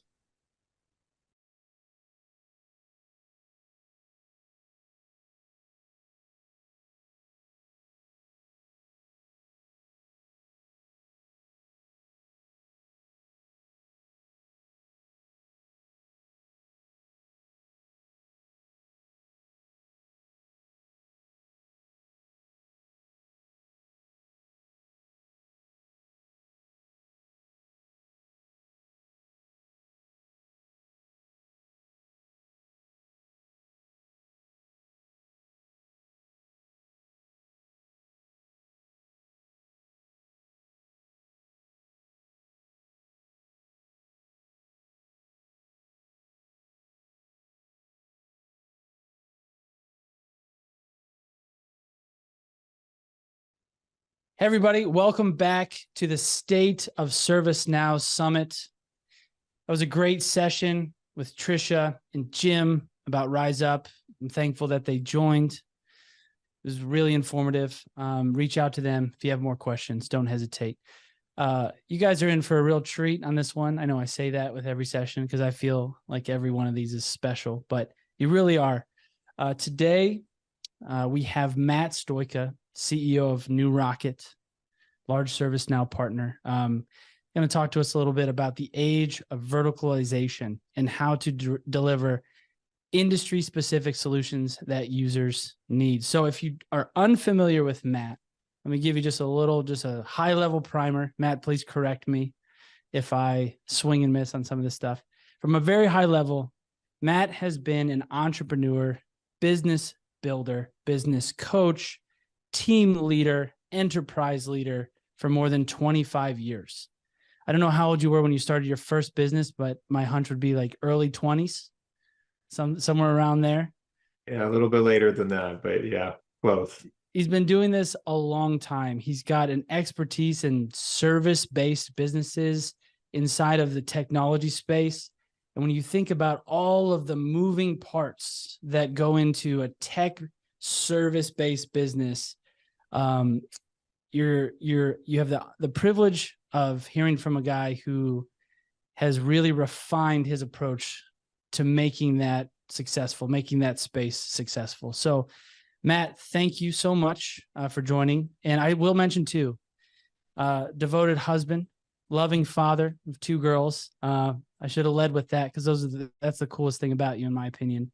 Lives in Southern California, great family. From Canada, just across the bridge from Detroit. And you're covering it. What did I miss? Anything? You forgot the dog. You forgot Theo. Oh, Theo. Yeah. He's got this great dog, guard dog, fierce guard dog that will yell at you as soon as you enter the territory of the home. But yeah, I'm just going to jump right in. Anything to add about your background? Anything you want people to know about you? Yeah, thanks for having me. Good to see you. And, love the report. I'm a huge fan. That's how we've gotten to know each other. And I just think the information is incredibly helpful, especially for the partner ecosystem. But you guys do a great job. So thank you for having me. I appreciate that. Yeah, I remember we did the first one a year ago, and when we met each other, you told me about how valuable you felt it was, and you actually gave us some coaching on how to even make it better this year. And so if you're on this video, Matt had actually given some feedback about the product, which is super valuable. If you're making anything in this space, get some feedback because it can help. So with that, I'm going to jump in. We're going to do some rapid fire questions about how to deliver industry specific solutions that users actually need. The first one is just kind of thinking about ServiceNow making a push. And when you hear Bill talk about the space and the momentum that's in the space, his whole thing is about just value creation. When it comes down to it, it's just about impacting users with as much stinking value as a tech platform can create. And in light of that, there's this big push for verticalization. So I don't know, what's your take on why verticalization from ServiceNow, and what do you think it unlocks for users of the platform? Yeah, it's an interesting topic, and it's a very prescient topic right now. I mean, you're seeing all of the tech services and technology companies focus on industry and verticals. And I think the reason why is that, our customers and our clients are really, quite demanding in what they need to help them transform their business. And so from what we're seeing is our clients are always looking for that guidance and that advisory. Like, how do we help tell them, share with them, and guide them through the journey? And I think that to be able to advise and guide them, you have to understand at a decent level what industry they're in, what's special and unique about their industry, what's special and unique about their business. So the more that you can understand it, the more you spend time to understand that vertical or understand that specific industry, I think the more that you can provide that guidance that the client is looking for. So I think it's really driven by the client need, which is what you want it to be driven by. And I think for us, we're responding by having expertise in specific industry that allows us to again, guide that client and ultimately make them the hero of the journey. Oh, I like that last part, the hero of the journey. That's a good one. Yeah, that makes a lot of sense.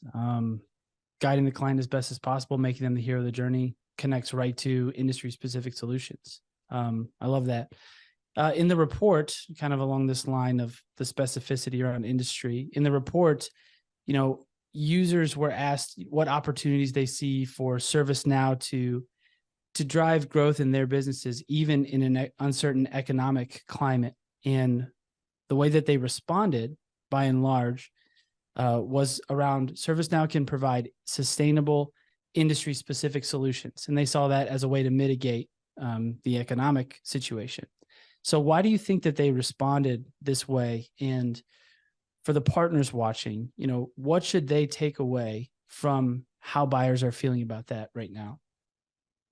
I think we're all uneasy, right? It's been an interesting year to date, I think, for everyone. And while there's certainly growth and growth is there to be had, I think that you, again, have to really focus on that value and the value that you're creating. And I think that for our clients, even with uncertain times, they're getting more pressure from their stakeholders to improve their business in some way, shape, or form, or transform their business in some way, shape, or form. And that means, in some cases, it could be all cost driven. Like, we need to reduce costs. We need to become more efficient. In other ways, it may mean how we go to market. We need to attract more clients. We need to retain more clients. And so I think that with uncertainty comes an opportunity to look and be creative at what those solutions might be for the clients. I think that, again, they're looking, most of our clients are looking at how can they deliver a great experience to their employees? How can they deliver an amazing experience to their customers? How can they operate efficiently? How can they connect disparate information so they have a full understanding of what their business is experiencing, and then they can make great decisions? And I just think that, again, when you can do that, and then taking back to your first question around verticalization, when you can tie those two things together, you have a pretty powerful or compelling solution that you can provide, which then creates the value that, you referred to. Well, there's a common thread in the way that you're answering those things, and it's around, basically, if I could summarize it, like understanding and listening to users and responding accordingly. And, I've been following you for a while now, ever since we did the first report and met. And one of the things that you really harp on, and I really appreciate about you, is that you have this whole take on empathy. In fact, sometimes you refer to yourself as the chief empathy officer. And when you look at the concept of listening to users as the foundation for the answers to your question, verticalization and navigating an uncertain climate, could you elaborate on any connection that you see between verticalization and empathy for users from partners? Because I know they seem like disparate ideas, but my hunch is that they're connected in some way, or that you see them as connected. Yeah, no, it's a interesting thought. And, I think that it's funny because I would rarely refer to myself as the chief executive officer, right? But I kind of like the chief empathy officer just because it's so much more human related, right? It's more about the relationships that we create and that we have and that we, foster and encourage. And when you think about like then translating that to the type of business that I'm in, it's ultimately we're a service provider, right? We're providing a service to those that need it based on our expertise and understanding. And one of the things that's really been eye-opening as I've kind of gone through my career is just learning about your client, right? Learning about the person, learning about the team, learning about their industry, and understanding that creates a deep level of empathy. And really what empathy, ultimately is being able to put yourself in the other person's place and experience what they're experiencing so that you can respond accordingly. And, we use this analogy. It's like if you're with someone who doesn't have very good eyesight, and for a day you had to wear their glasses, or you didn't have their glasses and you had to look at the world through their eyes, how would you experience it? What kind of emotional, feelings would you have around it? And so I think that the simple connection between empathy or an empathetic approach and verticalization is really about understanding the world and the existence that your client has. And if you can specifically understand it, whether it's banking or insurance or it's technology or media, when you can really understand that because you've spent the time, you've studied, we've done countless projects in these areas, I think you really have an opportunity then to connect with the client at a deeper level, creating a more meaningful relationship. And remember, relationships are all based on one thing, trust. And if you have that trust, then you're more likely to have an interactive conversation throughout the process, whether it's, before you've actually won the opportunity or after. And I think that's, that trust is what, creates an opportunity to then continue to do business together and help them. So I think that's just really about empathy, understanding, vertical, right? All kind of blending together. I'm going to throw just a small curveball at you, just building off of what you're saying. So I think if you were to survey every partner in the space right now, and you said, hey, do you think it's important or a priority to listen to users? They would probably say, of course. But just quickly, what do you feel like the gap might be for a lot of partners out there where it might be articulated value, but not an expressed value? Like, why is it so easy to say we listen to users, but then we don't actually? Well, I mean, listening isn't enough, right? Is really what it comes down to. Right? Listening is one way to understand, but there are others, right? Sitting in the chair and actually doing the work, you start getting a sense of how someone works, right? Having an expertise in a vertical that allows you to take these learned stories from, multiple experiences and then applying them, right? You're building a muscle, right? You're building a muscle of understanding. So I think listening is only one part of that. And I think that's why it's sometimes listening to the end users only gets you so far and in some cases falls short. I think you really have to operate with user empathy, which is, okay, if I was the user using this, technology solution, how would I want it to work, and where would I want it to, impact my life, and how can it make it better? How can it make my job easier? How can it make me more effective? How can it allow me to be more creative in my problem solving? And so I think it's really comes down to, it's got to be deeper than just listening. Yeah, which in some cases can be different than what are our internal business requirements, because there's like a smash up of the business needs to do X, and I might not be able to do that if I invest heavily in understanding. So there's always this tension between like what we want to do, what users need us to do.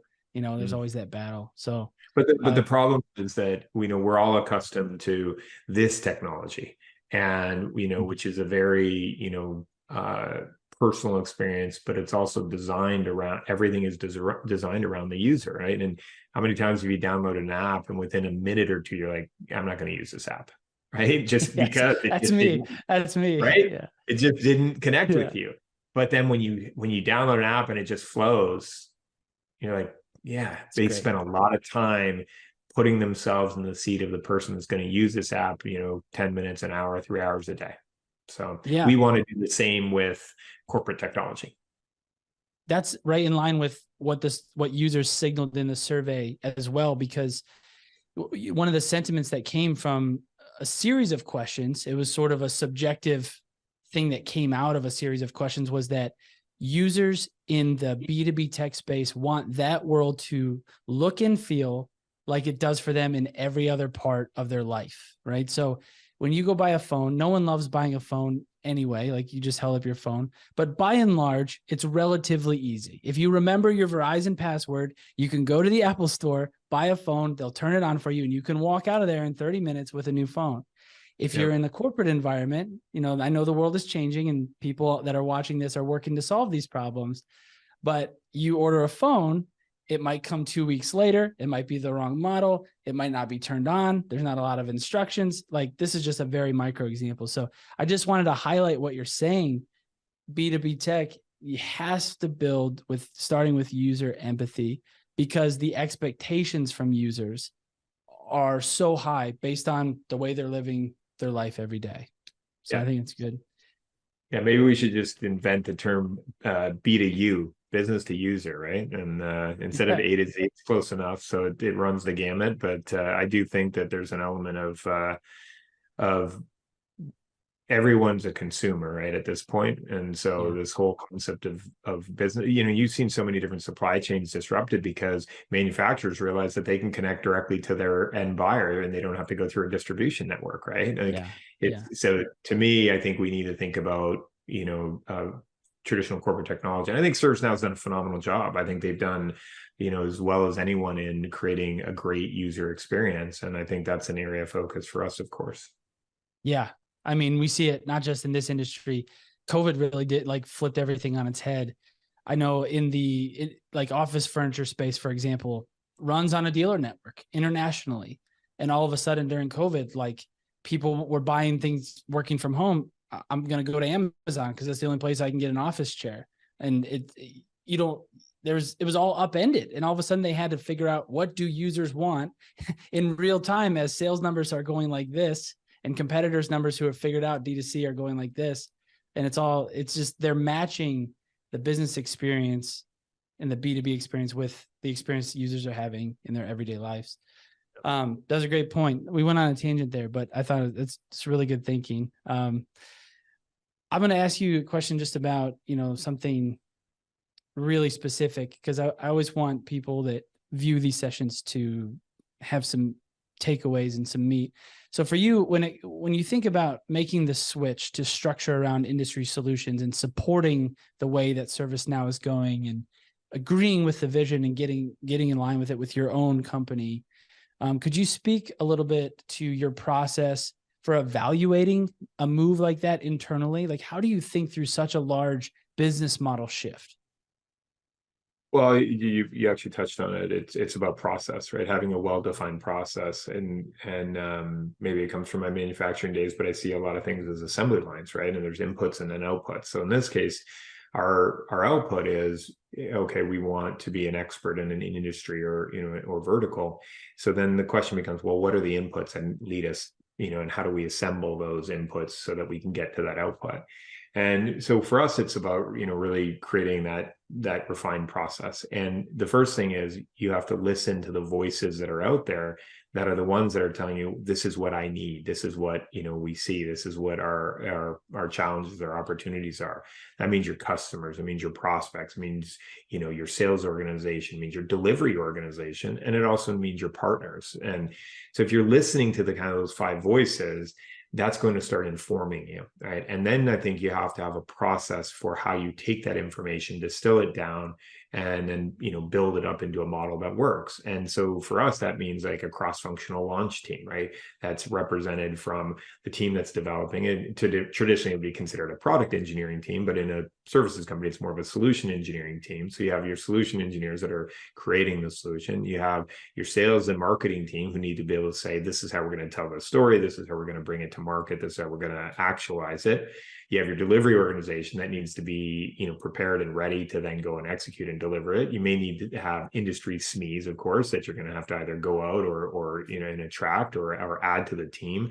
But you basically have to put this team together. Then you have to put a financial model around it and make sure that you have the right metrics that support it to make it a good decision. And I think that seeing this done well at scale, it's really about a complete refined process that you don't deviate from.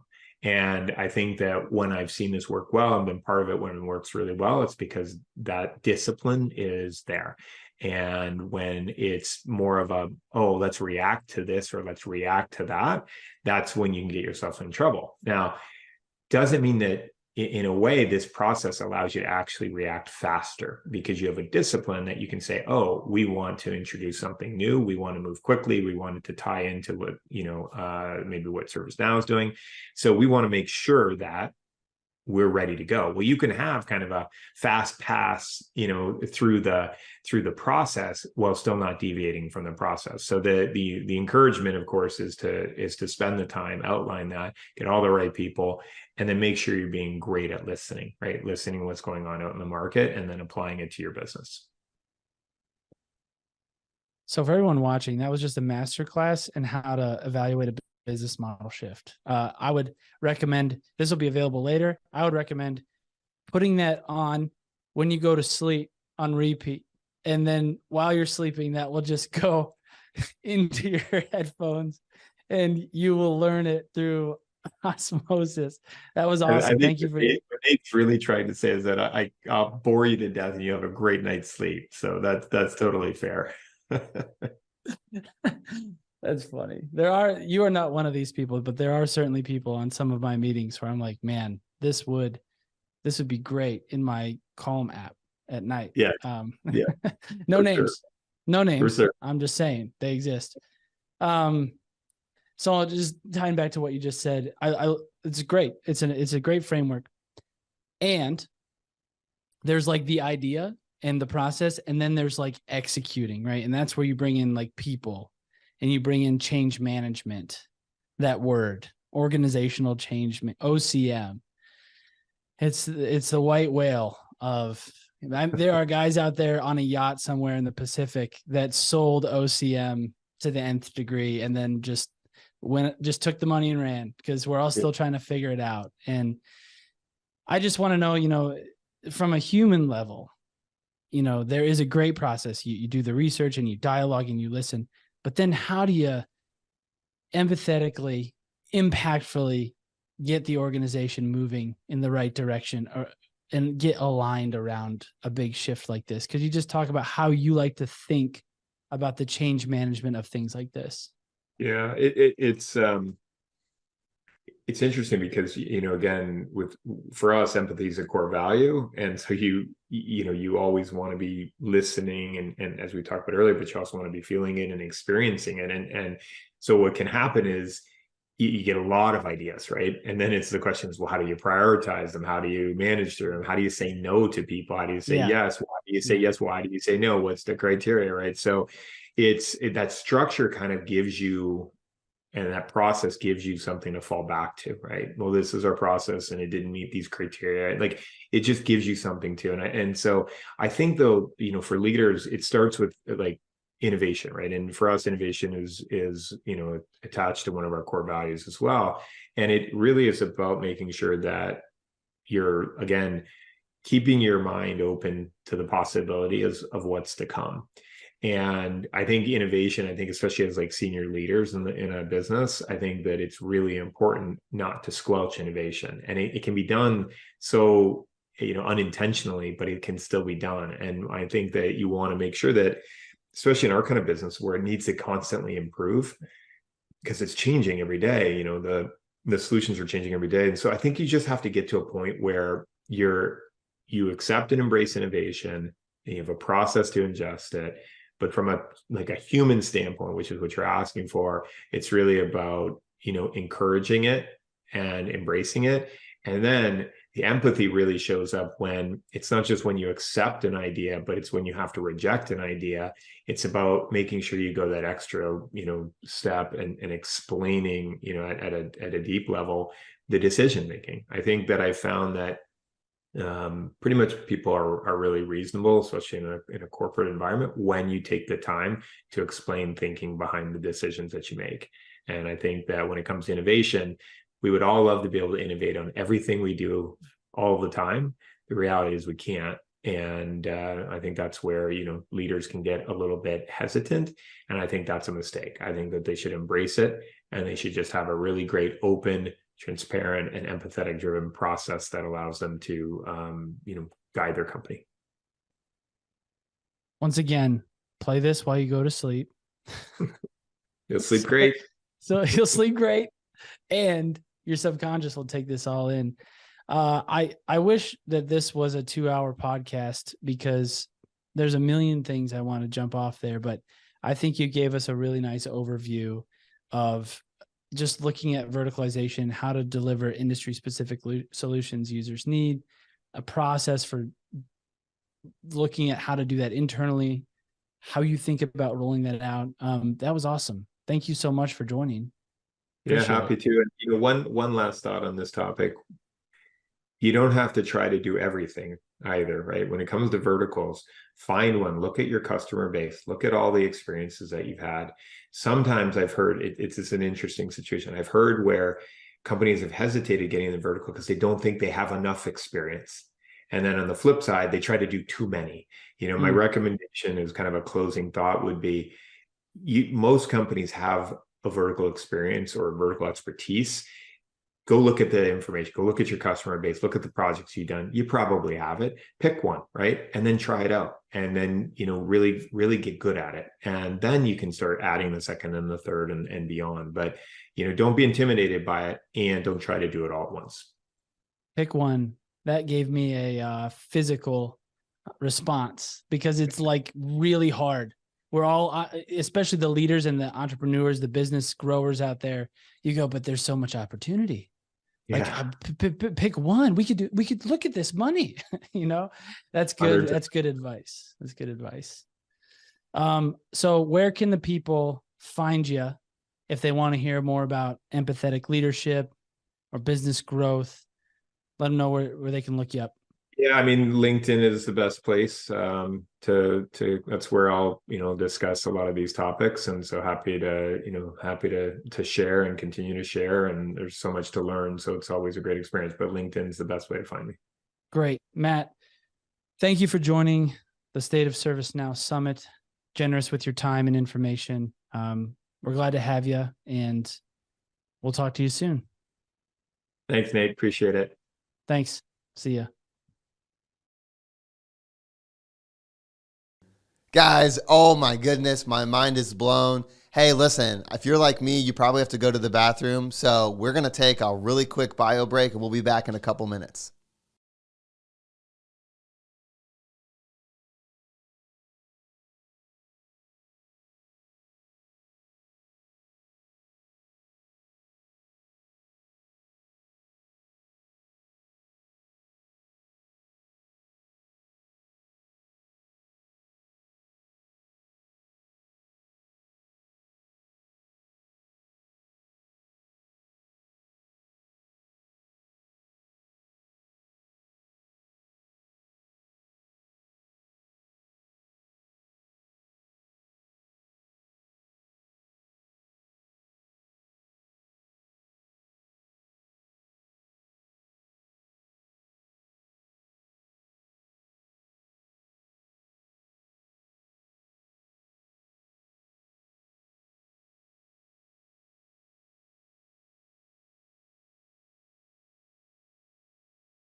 Hey, everybody, welcome back to the State of ServiceNow Summit 2023.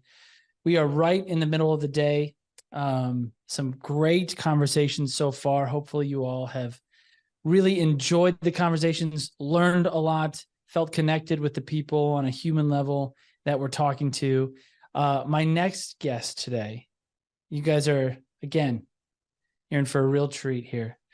My next guest is the co-founder and CEO of Tenon. It is an incredible platform for enterprise marketing teams built on ServiceNow. And Ben has been in the game, as they say, in tech marketing for a long time. 20 years? Is that fair to say? 20 years? I've been in that world for a little while. Yeah, about 20 years experience in that space. Yeah, I appreciate that. Yeah. He was the CMO over at Nuvolo, just a small little company that some of you might have heard of. It's a huge job, and he took all of that experience, his decades of experience, to co-found and start this new platform that is just revolutionizing what is going on in the enterprise marketing space. So we are pumped to have Ben Person here today. I'm just going to read your session description just so everyone can know what this is about. It's called Expanding the Global Enterprise with a Unified Marketing Solution Built on ServiceNow. And this year's report, our industry report on ServiceNow, underscores the need to position ServiceNow not only as an IT platform, but a global business platform that touches every function of an organization. Newly added workflows have enhanced employee engagement and elevated customer experience. But what about marketing? So despite driving substantial influence over market recognition, customer sentiment, and overall revenue growth, marketing often remains isolated from the rest of the enterprise until now. Until now.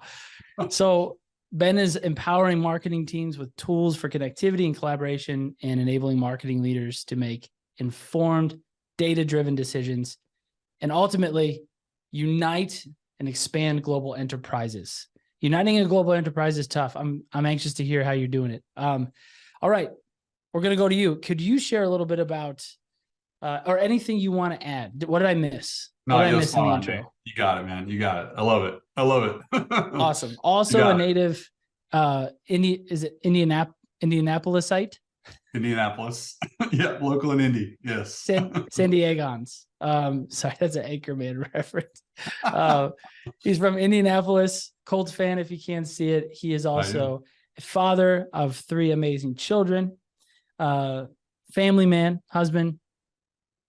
Ben Person, welcome to the State of ServiceNow Summit. Thank you very much, Nate. Great to be here. Really excited for this opportunity to share not only with you, but with your audience and everyone attending today. So thank you for having me. Yep, no problem. I'm just going to jump right in. Just got some questions for you, similar to the other sessions, Q&A style. Mm-hmm. Feel free to go wherever you want to go with it. So enterprise marketing, it is a loaded phrase. And those of us in the enterprise marketing space kind of go, ooh, we just kind of feel the weight of enterprise marketing when someone says that. Could you just, elaborate a little bit as you see the current state of marketing in the enterprise, and how are you looking at it? What does it look like to you? Yeah, Nate, the enterprise marketing space is actually what I think about when I think about IT back in the 90s, the early, late 80s.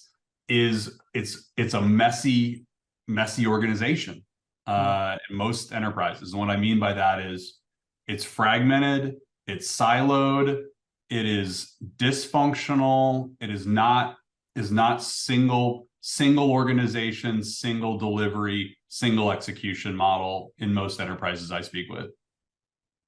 And what that means is I love messy middle businesses. Most of my background's actually in IT, and but when I moved into a CMO role, it's interesting to see what marketing really looks like in terms of how does it operate? How does content teams operate? How do field teams operate? Right? How do digital teams run?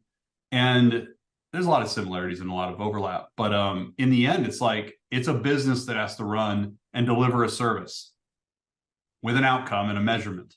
And to me, like it's such an opportunity to improve the way these organizations run and how they deliver results. That's awesome. Yeah, that's a good snapshot. I think everybody kind of resonates with the messy middle message that you said. What's interesting about messy middle is that it doesn't get less messy just because you call it messy middle. I think sometimes people say that phrase that, and you're supposed to go, oh, like I see, it's just messy. And it's like, well, actually, the messy middle needs some help. And that's kind of like what you're here to do. It's like, it's really cool and it's interesting. Yeah. Yeah, and it's not an organization that ever operates on its own. I always ask like folks in IT or other departments outside of marketing, like, do you know what marketing does? Or do you have people in marketing? And in most cases, the answer is no. No, I don't. But I see what's on our website. I see what social media we put out. I may see what's on TV commercials. I may see all the public facing things related to marketing, but no one really understands, what all goes into what gets produced, what all goes into what shows publicly. There's a lot of baling twine and string behind the scenes to make it happen. But there's a lot of opportunity there, right? Yeah. I mean, you're kind of talking about marketing being isolated inside of the enterprise. That's kind of the bigger idea there. So it's interesting to me, like I read in your description, marketing, it drives market recognition, customer sentiment, overall revenue growth, but at the same time, it's like so isolated in the organization, which when you just articulate it like that, you go like, oh, that needs to change. Like, well, duh. But like, there's obviously a reason that this is the case and is pervasive throughout. So in your opinion, from where you're sitting, like what are some of the root causes of marketing's isolation, and how could someone identify that this is happening in their organization? It's interesting. I think as a marketing organization, I think about mostly when I step back and I say, why are they isolated? Why are they on their own? I do think a lot of it is self-induced. Especially when you think about the creative folks, the brand folks, the people that just sort of want to be left alone. Let me be the creative, right?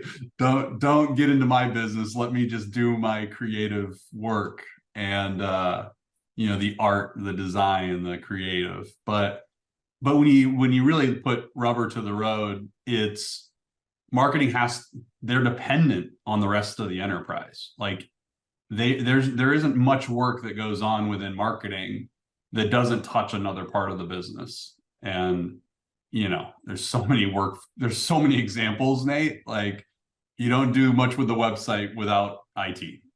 Yep. You don't do a lot around managing social to some extent without having some level of human resources involved. We think about diversity, inclusion, new hires, right? All that type of data. You think about legal and press releases. You think about new locations and facilities and branding of that and announcing that. And it's just there's so many ties to the rest of the enterprise that while they want to have independence, while they want to have their own creativity and their isolation, they need the rest of the enterprise there to support them. What are the symptoms of an isolated marketing department? So you just touched on a lot of different places in the organization that can be affected by the isolation. But what would symptoms be in the organization if you're like, man, I'm feeling isolated, but I don't know. Is that what would that look like? How would it show up? How would marketing feel like it's? Well, I mean, if marketing would feel that they're isolated, Nate, when they are, truly finding themselves completely manually doing things to get support from other groups, right? I mean, if it was always email and Slack and Teams to do my job. Like that was how we operated. It was spreadsheets. There was that type of operating model that's how work got done, or the information was stored in someone's brain. And, there wasn't standard operating processes. There wasn't any way that this is how we work day in, day out. That's the opportunity as I see it, is marketing organizations that truly find themselves feeling that they're isolated and operating that they're that they're isolated, right? So do you like, let's just go with I don't know, pick your favorite department. Let's just go with HR and marketing not being aligned together.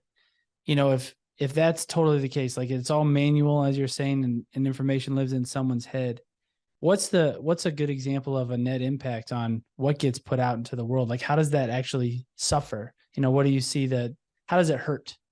Yeah, the pain is speed and quality is your pain.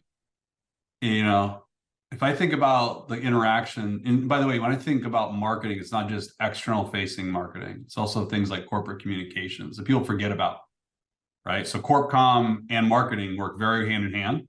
And in some cases, they're actually in the same organizational structure. Think about everything that HR does. Annual enrollment for benefits involves corp comm, right? I've got to communicate this, got to make sure that this is properly executed. Everyone signs up in time. Like, just there's an interlock there between the message, how it's messaged, when it's messaged, and the delivery of that for HR, just using that as that example, right? And so, you know, for us, that it's about speed and quality, and that experience that gets delivered. That experience could be an employee experience, if I use the example of annual benefits enrollment, or it's the experience that's external facing, whether it be on your social or your website or something you're experiencing from this output from marketing. So that'd be my example there. Awesome. That's good. Speed and quality. My hunch is that answer will tie into this one, my next question. It's if marketing could, proactively break down these silos, unite the enterprise, like Superman, just pull them all together and unite them. What benefits would marketing leaders and teams and even the rest of the organization see? Like, what's the impact of lowered silos from marketing's perspective? Yeah, I mean, the biggest benefit is going to be new transparency into how they run their business is one big one. I always say, like, take down these silos. Like, a CMO needs new visibility into how their business is running, right? And they need to see end to end how their business is running. And if it's cross-functional across departments, not only can they see how their business is running, but how about we share back how things are operating, right? I mean, we think about the black box, the silo, whatever term you want to give marketing. Like, we've got to get more transparency into how is marketing delivering and showing the value. There's a ton of value that we have no idea. Just like in IT, by the way, like knowing that all this servers and infrastructure stays up because of all this hard work that IT does, there is a lot of new visibility because of what ServiceNow does to show that. Like, we need to show all that hard work and the value that marketing is delivering to ultimately elevate their role within the organization. Yeah, that resonates. I mean, that resonates with me as a leader. I'm sure you've been in positions before where you're tempted to reduce investment or allocation just because from your perspective, you're uninformed about the true value. And then it's only when you get up to that line of pulling the trigger, someone runs into the room and goes, no. This is what we're doing. Like, look. And you go, oh, what was I thinking? Like, of course we need that thing. And you make a different decision, you know? Yeah, for sure. And the thing that you're providing, the clarity, that's really interesting and really powerful. Probably should like underscore that for the folks tuning in. A larger idea that Ben is communicating here, I think it's worth taking away, is clarity inside of the enterprise, cross-functionally, is huge. It's almost everything. And I love that you and your team are like so bent on not just bringing a tech, but enabling clarity across departments to make marketing so much more effective and worth the investment and more valuable than it ever has been. I think it's awesome. Yeah, I mean, Nate, to add to your comment, like, marketers want to market, they don't want to have to do all the manual overhead that goes into it. And like, how do we make them enjoy the job they do and less worried about the tech? It's not about the tech. The tech just needs to work. Yeah. Tech just needs to work, but they need to be able to have more time back to do the job they really were hired to do. And that's to be a marketer and drive the brand, drive the revenue, drive the business. And that's a job they can do if they're more efficient, more effective, back to that speed and quality point. I will tell the viewers something they may not know if they're new to you, is that your money is where your mouth is, because your brand and your marketing is some of the highest quality work that I have seen as a marketing person in the space. It's thoughtful, it has depth and meaning, it's flexible, it's agile, and I know that that comes with great investment and great intentionality. And so you're not just out here preaching this gospel to everybody, you're investing as well in the same thing. Mm-hmm. That's exactly right. Hard to do. The brand investment is longitudinal. You don't really see. Exactly. Well, maybe it's tough, but it's really good stuff. You're out here doing it. So my next one is kind of along the line of like looking at silos, bringing clarity into the organization. If you were to step into the role of coach for a minute, and you have so much experience in this space, so I'm sure anything you say is going to be like so valuable. So everybody listen up to what he's about to say. If you were to coach marketing leaders out there on being able to easily identify where their biggest silos are and validate that, how would you coach us to be able to do that? Yeah, if I'm coaching a marketing leader, which is your question, around where are there opportunities for them, one, they have to get involved in terms of they have to drive these new future operating models for their business. Many marketing organizations, it's a bottoms up the way the business runs, and unfortunately that doesn't deliver the outcomes that most leaders should expect. I'm all for, as a marketing leader, allowing for people to have flexibility in how they execute their work. But when it comes to standard operating procedures, how marketing runs end to end, and by the way, that is cross-functionally, that top CMO, VP of marketing needs to own that, embrace that, and truly champion that in their organization. The CMOs that do it well, they own that and drive it. The ones that don't and say, I'm going to let brand do whatever they want. I'm going to let design and creative and digital, they do all whatever they want. Fields over here on their own silo. No, CMOs, VPs of marketing need to own that, embrace that, and make sure that their teams operate under standard operating procedures to drive, again, speed, quality, and how their business delivers the work that they do. And that's probably the most important thing. Because again, you can allow flexibility while still driving enterprise standards. If you're listening out there, I just want to highlight that's a radical statement, because flexibility might as well be synonymous with chaos inside of an enterprise marketing function. Mm-hmm. Could you just articulate that again for everybody? Because I think that's a really key point. Yeah. If you think about, if you are not driving standard operating procedures at the topmost level in your marketing organization, to your point, you're allowing a true chaos to operate within your business. And that's the right term. It's the term I use as well. And it's not benefiting anyone. It's only slowing down and impacting the ability for marketing to execute their work. Right? It'd be like allowing, just to draw the analogy to IT, it'd be like allowing every server administrator, every network administrator to operate independently and not work off the same change management standard operating procedures, as an example. That is the same exact story I think of. If I'm a CMO or a VP of marketing, I should be driving enterprise standards end to end through the marketing org and cross-functionally of how that marketing org works with other departments. Otherwise, it is chaos. Yeah, I love that. The second part, actually, what you said, works with other departments, is kind of tease up my next question. We'd love for you to coach us again. I know that stay in that coach role. How do you, if you're an enterprise marketing leader and you're like, okay, good, my house is in order, I got it here. You know, everybody's kind of following and we're united. But man alive, if I could just connect with these different departments outside of our quarterly connects, outside of our, you know, bi-weekly check-ins that half the people opt out of 5 minutes before the meeting, you know, which, let's just be honest, that just happens. So coach us on, if you really want to be the champion in the organization of bringing everybody together, you know, where do you start? How do you do that? That's a good question. That's a really good question. At least one, to your point, getting your own house in order first.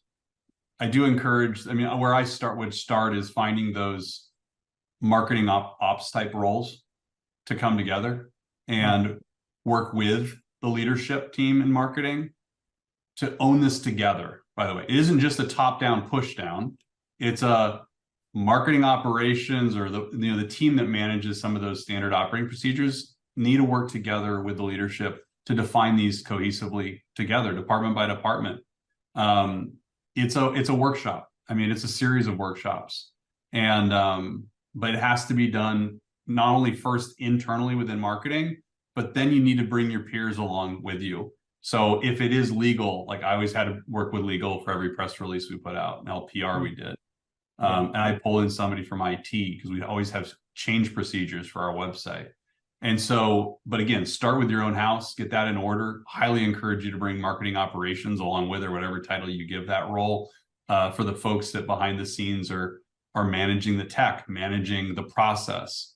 And then find those advocates within your marketing leadership team to champion with you. So, you know, get a small group, a collective together to define it, and then help drive the execution with your own leaders, your ops folks, and then the ancillary respective areas outside of your marketing organization. That's good. This is, you know, painting with broad brushstrokes here, but if you're a marketing leader, is there a department that is typically more reticent to connect than others? And that's maybe where you should start to sharpen your skills. That's a good question.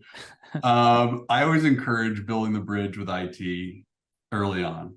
I mean, I'll give you an example. The average marketing organization in the enterprise space has around 120 applications that they manage. They didn't bring any of those in likely without going through IT. Yeah. And so there's already sort of that friction there already, right? Yeah. You know, every new tool they want to bring in, it's another layer of friction. But I do encourage that bond be built early and often, and stay connected. And it's what's interesting, Nate, is I'm even seeing some of these marketing orgs building their tech team, and they're actually starting to roll up under a CIO. So you're starting to see this convergence of IT and marketing, just because of the nature of marketing. The digital marketing landscape is so technical. You know, my background is a technologist that became a marketer, which I found very effective in running marketing as a technologist, because I'm operating off of data. And everything I do is built on data, right? I'm making decisions of every dollar I spend based on data in most cases, right? Maybe brand is the exception, right? But that's an area that marketing IT should have a strong bond together. Love it. Love it. Just to recap for everyone listening out there. And again, thank you for sticking with us. If you're looking to start to break down silos in your organization, good place to start would be with IT, not only because they might be reticent to listen and engage, but also the efficacy of building that bridge, the net effect and the impact is going to be super high. That's a great point. We have a little extra time, and I'm going to throw a question at you that I think it'd be interesting to hear you answer. So let's just say I am an enterprise marketing leader and I'm looking at Tenon, I'm looking at the tech. I love the philosophy. Mm-hmm. Do I go get the tech and then bring it in and start pulling everybody around it? Or do I start internally trying to pave the way for the conversations and then go get the tech? You know what, how would you coach me on making the most of that kind of an investment? Because I want to do it right. I want I want to leverage it and not turn it over in 18 months, but, make it a long play. How do I do that? Yeah. That's a great point, Nate. And as I'm having sales conversations, customer conversations, I certainly enjoy the conversations where customers have already thought about their standard operating procedures before we start. If clients haven't gone down that path yet, it's a journey they have to go on.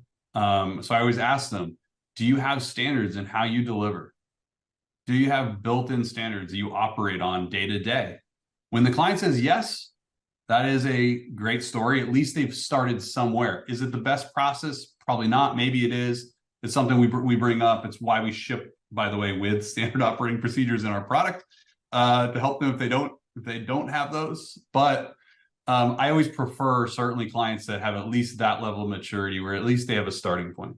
Don't get me wrong. I've had conversations with clients that have zero standard operating procedures. And in those cases, I do prefer that they go down the process of getting there first. As much as I want to sell software, they really do need to get those defined ahead of time, because otherwise they're getting a tool that's only going to be a tool that's likely not going to get them the outcome that they need. Now we have partners that we do bring in that advise on marketing best practices. Nate, I think even you guys are doing some of that as well. And so, certainly having partners that can come in and advise around best practices, how do you define those?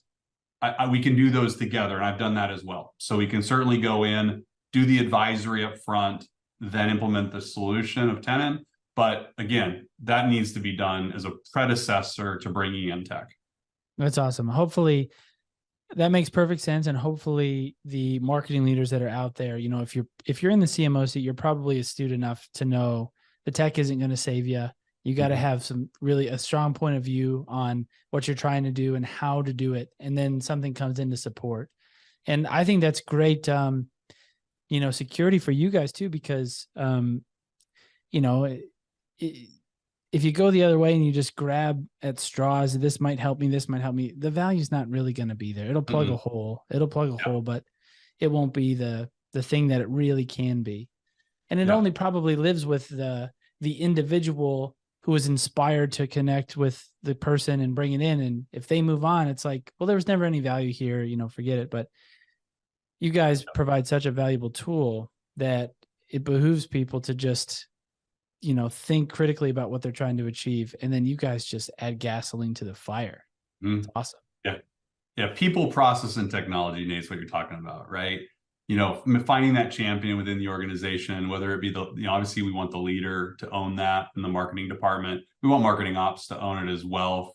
But then defining the process of people now, then process, the technology is going to be the enabler in the end.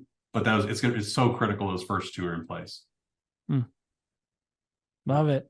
You sound like you know what you're talking about. I don't care what they say. You know what you're doing.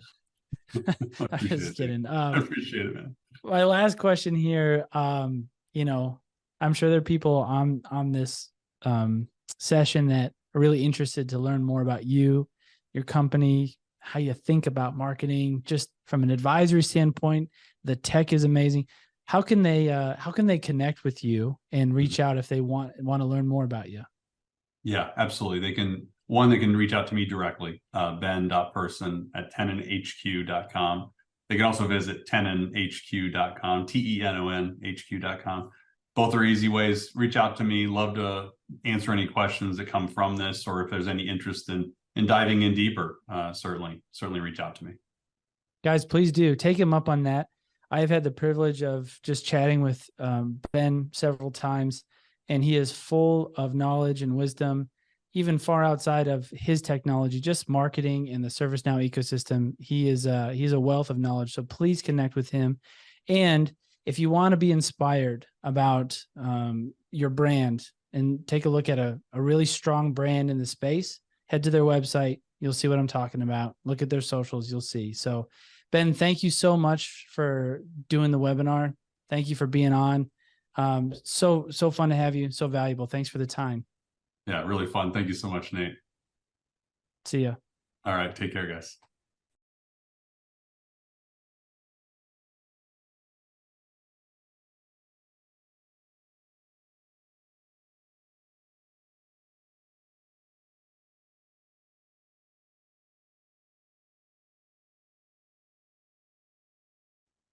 Guys, what is up?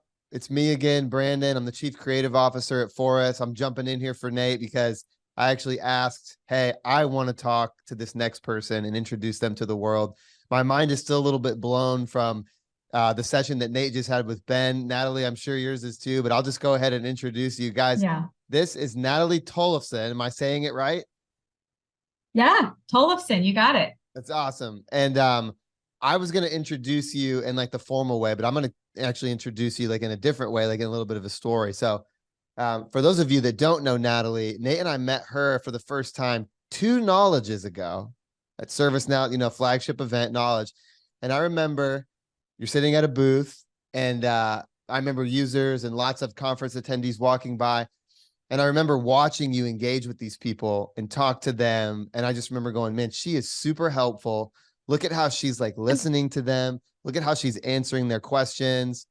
And just going to myself in that moment, these are the kinds of people that I feel like ServiceNow users really love to get around. Not people that are just like obsessed with just talking about their solution or what their offering is.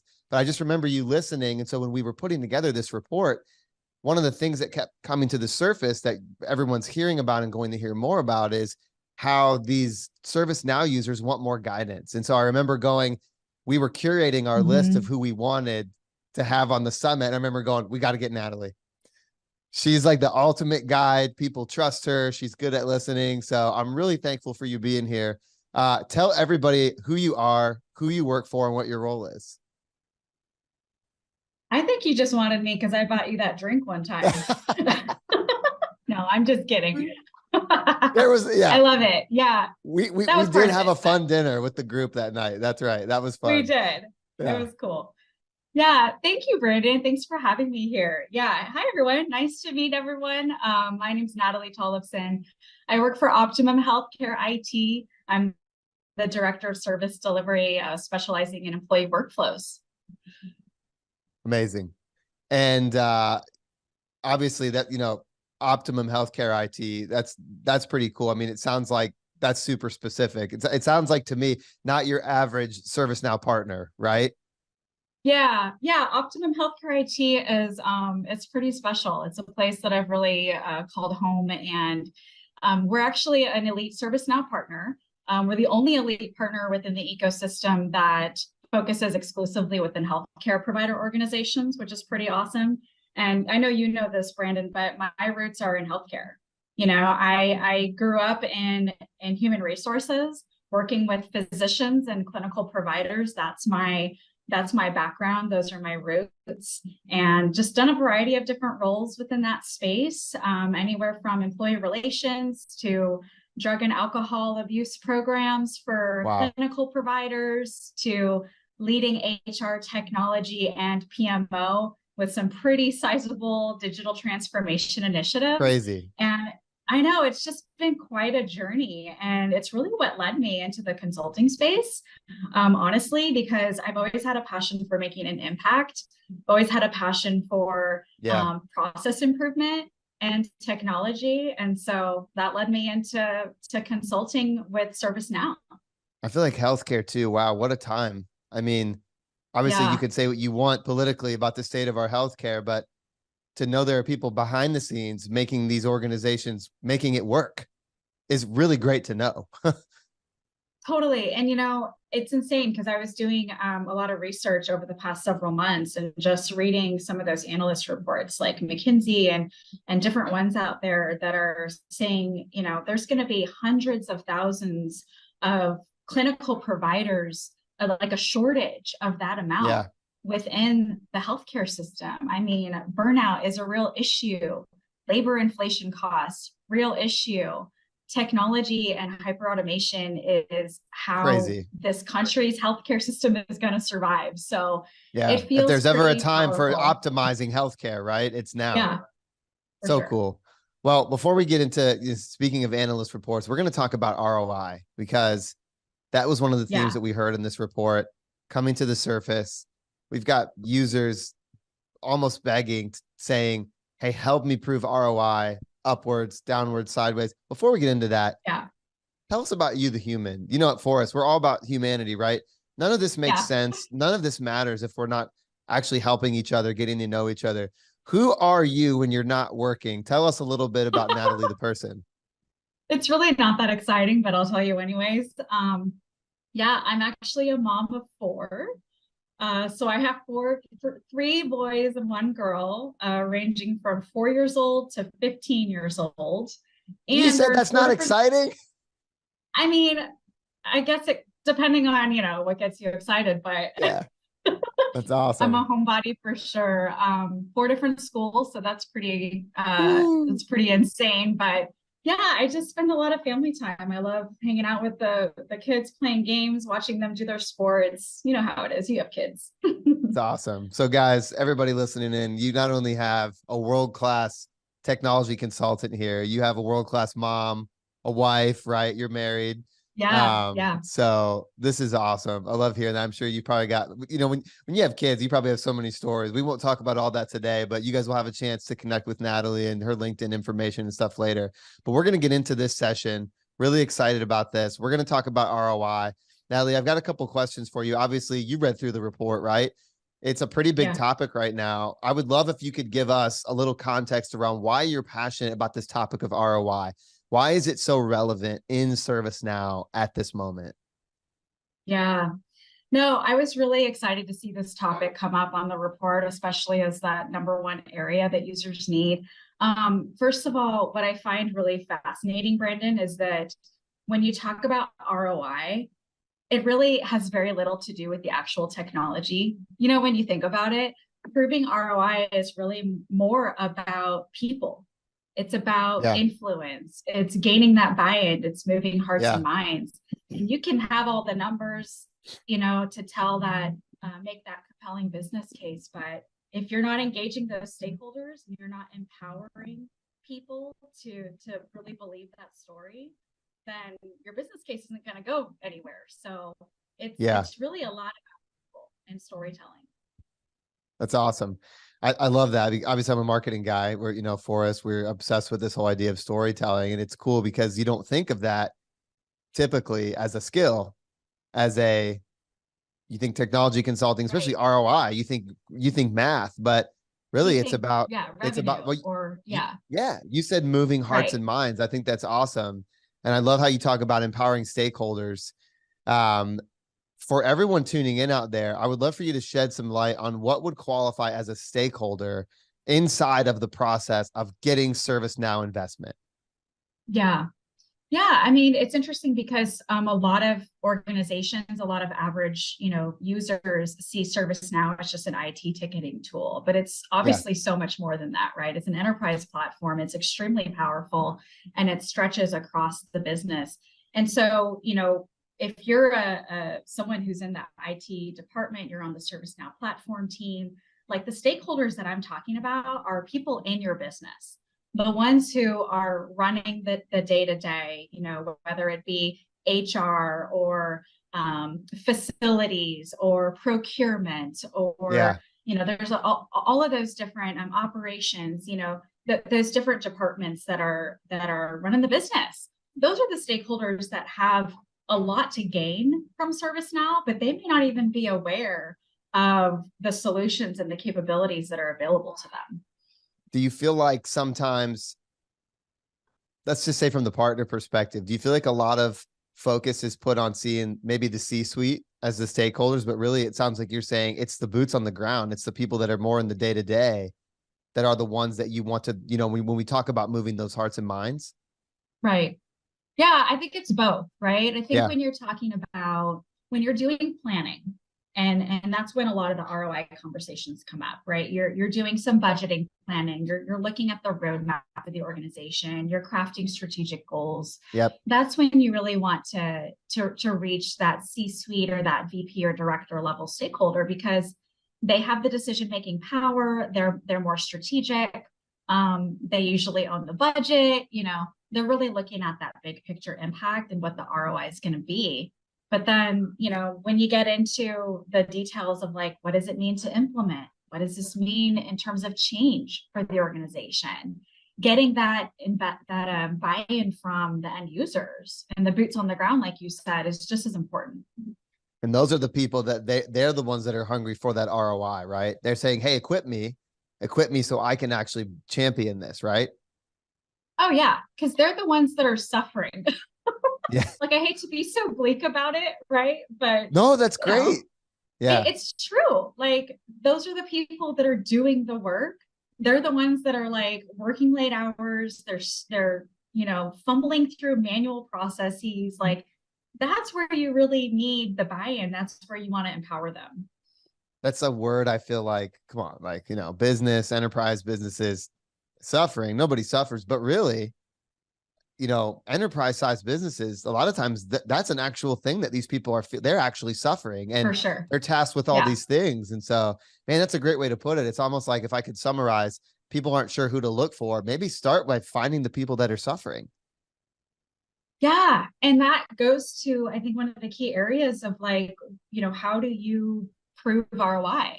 Well, you have to investigate. You have to like be curious and find those people that are doing those jobs and ask those questions. Like, you can't make assumptions, when you're getting into something like that. Yeah. Here's a question. I think this will be helpful for everybody that's listening. First of all, thank you everybody that's tuned in, that's listening. Natalie's crushing it. Here's my question. What advice do you have for a ServiceNow platform owner, one of those champions who they want to get stakeholders on board, or is even struggling to get buy-in from the business to expand their use of ServiceNow? How would you coach them? Let's say I'm that person. How would you coach me in that way? Yeah, that's a great question. And I think, it starts with really doing your research. You got to kind of put your investigator hat on. I don't know if you prefer CSI or Inspector Gadget. Either one's good, but like, you really got to put that mindset on of, I need to be curious. I want to seek to understand. You got to shed those assumptions. You're not here to bring solutions yet. At this stage in the game, it's about relating, right? It's about having empathy. So I always recommend that platform owners are going out to the business. They're meeting with the leaders to see what they care about, like what motivates them, what their goals are, but then also meeting with boots on the ground to understand, what their pain points are and what areas are going to add the most value. I love hearing that it's not time for that yet. It's we've got to start with just empathizing, which is something that we realize in this space sometimes, with IT specifically, or, even workflows in general, it can be very left brain. It's hard to think that way, especially when a lot of the enterprises and the partners that are selling, they're very sales heavy organizations. It's almost like there's no time for empathy, but you're saying you can't afford to not take time to listen and be empathetic. 100%, because you don't want to go down that path and then realize when you get to the end of it that you weren't solving for the right problem. Like, that would be the worst situation, right? And I've been in this game for a while. I do a lot of, pre-sales conversations, discovery conversations. Yeah. And it's funny because I'll talk with IT folks who are like, well, we want to implement this and this and this for the business. And it's like, well, that's great. I agree. Those are great solutions, but what is the problem that you're trying to solve? Like, let's really define that really clearly and understand like what business outcome that your business is looking to achieve. And then we can talk about solutions after we're clear on what that is. So I'm pulling out a nugget here. If you want to equip users of the platform with ROI, you've got to stop and listen, and you've got to be really good at listening, because unless you can get them to identify those problems, you can't really guide them along into the next step. Yep. Absolutely. Awesome. And you want to build trust. If you're going to be on the journey with your business, you want to build that trust. You want to, get in the trenches a little bit.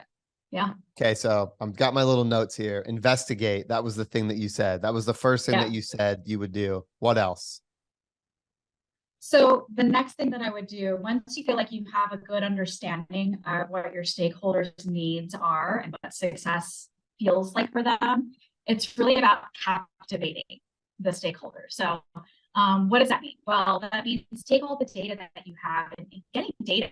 That's another thing I didn't mention before, but that's a really important part of this captivate process. It's great to talk about theoretically what a solution can do and what impact it can make, but to actually put numbers to that and to tell a story around that that is very relatable to your customer and to your, your users, that's where you're really going to get people to listen.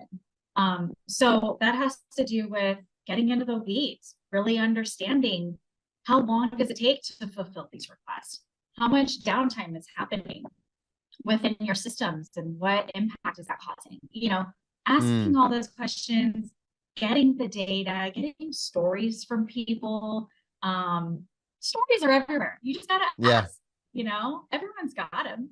But putting all that together in a really compelling narrative to tell that bigger picture story, that's what's going to start to win the hearts and minds, like I said before, because people can relate and they can see how they're going to be impacted by that. Wow. Do you feel like this is a good time when you talk about the story part, right? Do you feel like this is a good place when maybe case studies or success stories from other projects come in handy? So even if you're a partner, whether you're a partner or you're a platform owner, let's just say inside of a massive enterprise, you come alongside, you've investigated, right? You've empathized, you know there are 3 problems that they're facing. You're saying, hey, this company we did this for over here, take this success story and go share this with the CFO, or go share this with. So you're equipping them with other stories, even of how you guys have helped maybe another enterprise overcome the same problem. Yeah, 100%. I mean, if you're a user on the ServiceNow platform, you're most likely either talking with ServiceNow directly, or you have a partner, or you're looking for a partner to support your journey. And, there's a ton of stories out there. I mean, I was just talking with a colleague the other day about a really compelling story within their former healthcare organization, where I'll just do a quick example, Brandon. The use case was nurses. They were onboarding nurses. And after they started on day 1, it was taking up to 14 days to get their IT equipment set up, their laptop, their tablets, which they need right away. They needed to treat patients. It was costing $1.2 million a year just for nurses. Imagine what that's like for physicians and like other administrative professionals and clinical professionals. I mean, the business case was there. And so, that's an example. There's a lot of studies out there. There's case studies. There's, and then you have the data within your own organization that I'm sure is going to obviously connect with your own stakeholders. That's amazing. Even in our world, right? We're more in like the creative strategy world, growth strategy. We talk a lot about a key element in storytelling is showing people what's on the line if they don't make this change. So you have to show them, you can't just show them, this is the positive state that is possible, right? The art of the possible, which it sounds like that's exactly what you're saying. You also have to show them, here's what's going to cost you to not change. And when you can quantify and say, would you like to keep throwing $2.1 million away a year to not change? Or would you like to have us guide you along? Right? Like I'm going, where do I sign? No, I mean, it's like, and just to take that a little bit further, I was reading a study the other day that the cost of physician turnover, and again, I'm using healthcare examples because that's my jam, but the cost of physician, the cost of physician turnover, it's like between $500,000 to $1 million per physician. Like that's revenue that you can tap into. That's cost savings that an organization can tap into. We have to include that picture. But then you also have the human element, which is another point that, you make really well. And, how does that impact patient care? Like everyone listening to this call has either been a patient or has a loved one that's been a patient, and probably a rather serious, diagnosis or something. Like you care about that impact, and everything that we do on the healthcare IT side, it actually impacts the patient, more or less. And people need to understand, that it's not that many degrees of separation between you and the patient. So you talk about, just hitting. I always say, hit them right in the emotions. People are emotional. We're humans. We're empathetic, right? Yeah. When you can help, not just provide that left brain metrical ROI, but also that more internal, hey, like life, when speaking of healthcare, life is on the line here. for the Right. businesses that don't make these changes, that don't transform. That's powerful. So you're saying, this is awesome, by the way. I love this because I'm a huge storytelling nerd. I believe that storytelling is the lifeblood for communicating complex ideas in a way that sell, whether you're selling, whether you're selling a car Right. or you're selling digital transformation. So let me sum up what you're saying here. Partners, if you're on here listening, you need to equip the users that you are working with the stories, the data, the metrics, all of that stuff to continue to sell. And then if you're a user on here and you're listening, you're a ServiceNow platform user, and you work, whoever you're working with, maybe it's a rep, maybe it's partners, you need to ask for those things to continue to sell up and to sell, side to side. Is that right? Yeah, absolutely. And I'll even add one more thing, Brandon. Like, Yeah. We talk about in this example of patient care and how that impact is there. But the other way to really, influence your stakeholders from a selling position is by talking about burnout, by talking about the real issues that people are experiencing, even within the administrative side of organization. Yeah. I mean, I've burned out of a job before because it was just, it wasn't optimized, or, it wasn't as efficient, spending way too many hours. And I think a lot of folks that are listening are seeing that within their peers. And if you can use technology, if you can use automation to make people's day-to-day better, why wouldn't you? Like, that's a huge selling point. That's awesome. So you're coaching me, right? You're giving me a couple things. I've got to investigate. I'm going to seek to understand. I'm going to try to identify those problems and the strategic goals. I'm going to show empathy, right? That's the first thing, investigate. And you've got captivate. This one's my favorite one so far, just because I just resonate with it. You got the storytelling, you've got quantifying ROI, demonstrating the potential improvements, the art of the possible we talked about. Are there any other? We've got investigate, captivate. Is there anything else you would coach me to do? Yeah, there's one more that I think is really important. I think a lot of people forget to do this sometimes when they're on this journey, and that's to empower. So, you might be a platform owner, you might be a user, and you're trying to sell the value of ServiceNow to the business. Well, this is just the beginning. Once the business starts to listen, once they start to really understand the impact that this can have, you got to empower them to own that story. To really be the hero of that story to the rest of their organization, because they got skin in the game. Yeah. They're the ones who are going to either win or lose based on the direction of how this goes.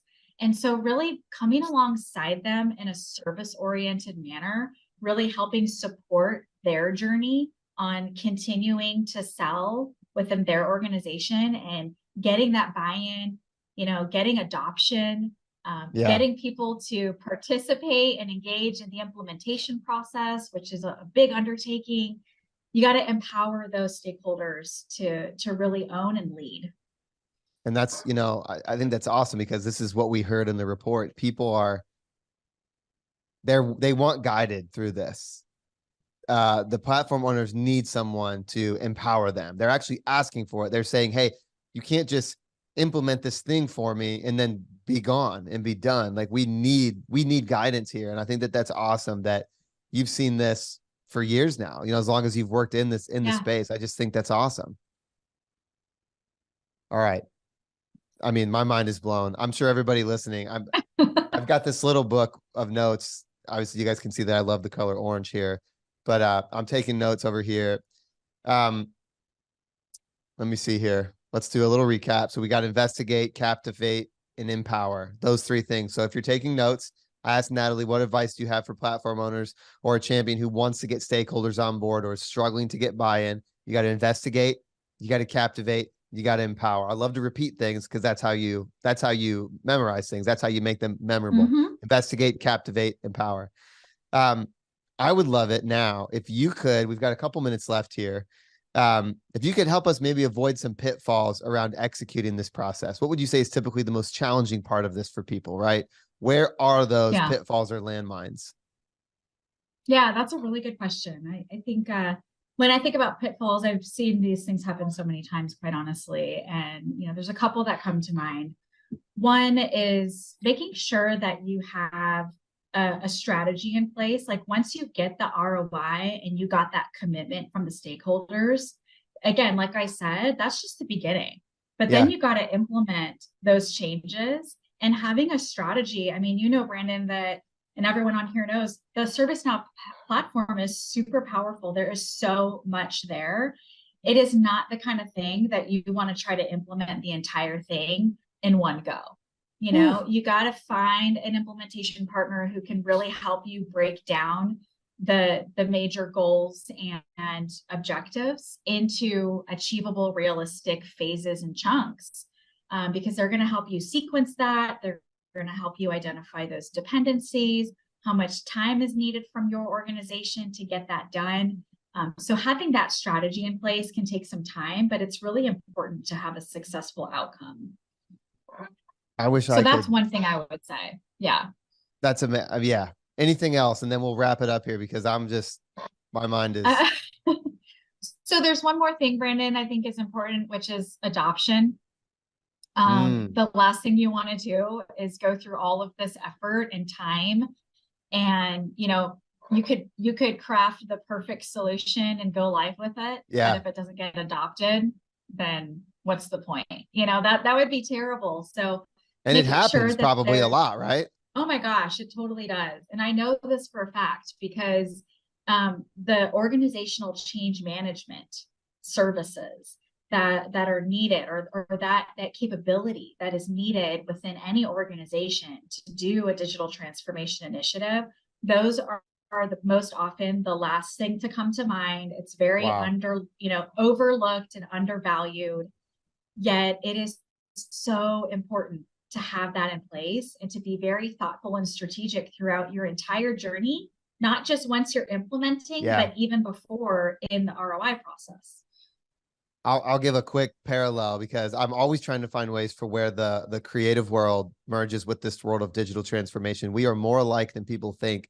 It's the same. A lot of times large companies come to us to execute a rebrand. They find a leak in the business and they realize we need to like rethink our brand, our positioning strategy. And that trickles all the way down into messaging, logo. You can imagine all the things. And at the end of the day, you can do all of that and rework all of it and it'd be really good and thoughtful and strategic. But if you don't have the change management piece of it and the team in place that can implement it, you just wasted a lot of money for something that you're not going to make the most out of. Opportunity.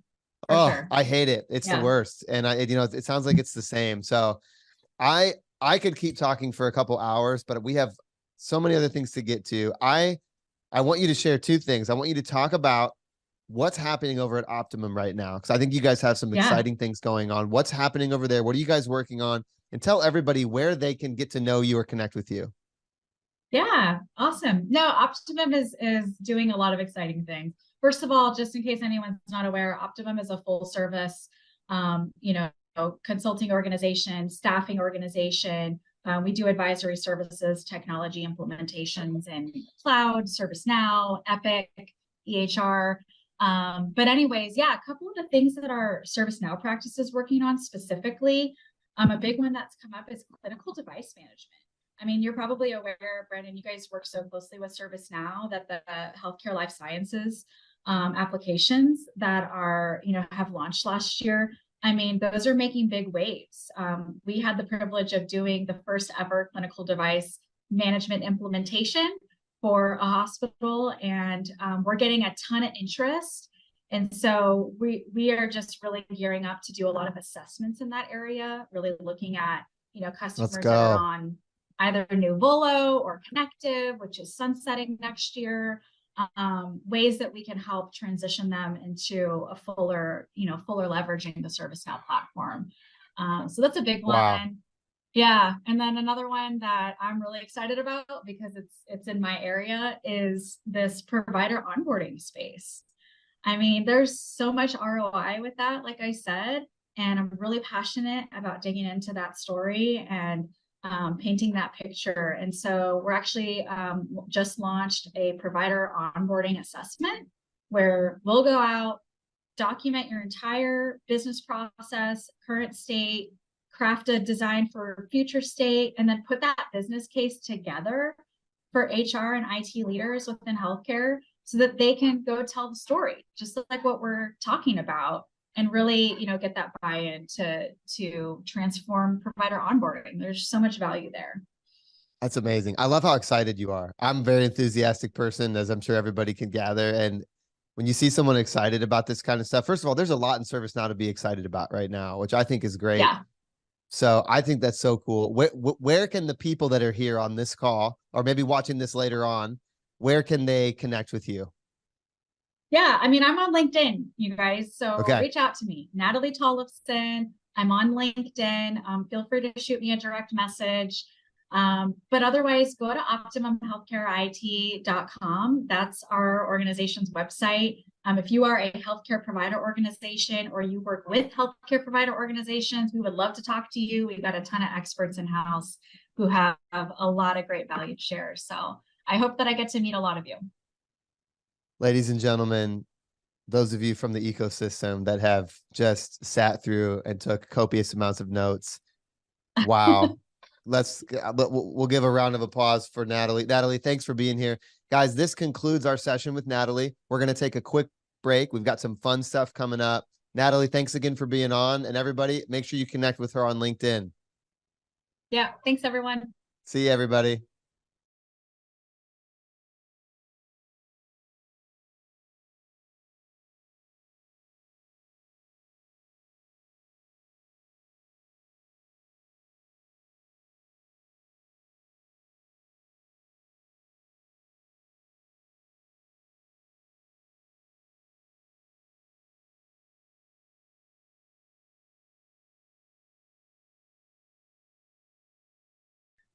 All right, everybody, welcome back to the State of ServiceNow Summit.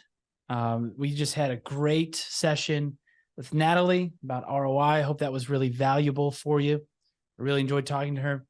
I think you're really going to like my next guest here. My friend Kadir, whose Byram is joining us today from Inspy. And Kadir has a long and storied history in IT and in technology. He has been all over the world for decades, building systems for enterprise organizations, building applications. He's extremely talented. He's an entrepreneur. He's a family man. The list goes on about Kadir. He happens to be a friend of mine. And every time I sit down to talk with Kadir, we have dinner or something, I learned something new about business or technology or ServiceNow, about leading people, about business partnership, because he has a business partner named Klaus that has helped, that they started this company together. He's just a brilliant human being that all of you need to know. If you don't follow him on LinkedIn, go follow him right now. And without further ado, my German colleague, Kadir Uzbayram, welcome to the State of ServiceNow Summit. Thanks very much, Nate. I don't know what to say with this opening for those warm words. I think it's a little bit too much. I think I didn't expect that. So thanks so much. Yeah, no problem. It's all true. Real quick, before we get into the meat of your session, and your session today is, how users can think about, or how partners can align solutions to users' needs. That's kind of like the gist of today's session, and really building customer trust as well. Before we get into that, I know I gave an intro, but for people that are not familiar with your company and what you do, just give a little intro, like, who are you? What are you doing at your company? What is your company about? And just tee us up with that. Let me try to find a couple of things which are new to you as well, right? Okay. And yeah. So you can create my full psychological profile, if that makes sense. Of course, I'm born in Cologne. I have a Turkish background. I was born as an introverted boy. So over time, I became a ambivert guy, right? So because I'm not an extroverted guy, it depends on the situation. So I'm playing that. So I appreciate silence. I appreciate structure, especially that German process-oriented thinking. It helps us a lot, right? So I love quality. I like quality kind of things. And I'm looking for new experiences, and I'm very kind and keen to share those experiences with the people I love, because I think that is what counts in life, right? So I'm not money driven. Money is not the goal. I think money is an enabler for us. So I have a long history of working. I basically started as I was 14 years old during my school trials. I trained people in Taekwondo, so I have the second black belt done. But I stopped. I didn't know that. Exactly, that's why I'm bringing that up, right? Whoa, maybe I need to rethink some of these questions here, because I didn't know you had that going on. Maybe... Hang on, it's getting better. I had at very early stages as well sales experience. I sold pens, I sold pots, I sold knives, but not to the mafia, right? So it's the kitchen knives. I went basically from door to door, to the people I know, and I sold them. I was, I don't know, 15, 16 years old at the time. Yeah. So it's all those different experiences. I worked in a retail shop and so on. So, but you can see that as well. I became a musician with 17, though, I started with 4 or 5 singing, doing my own songs.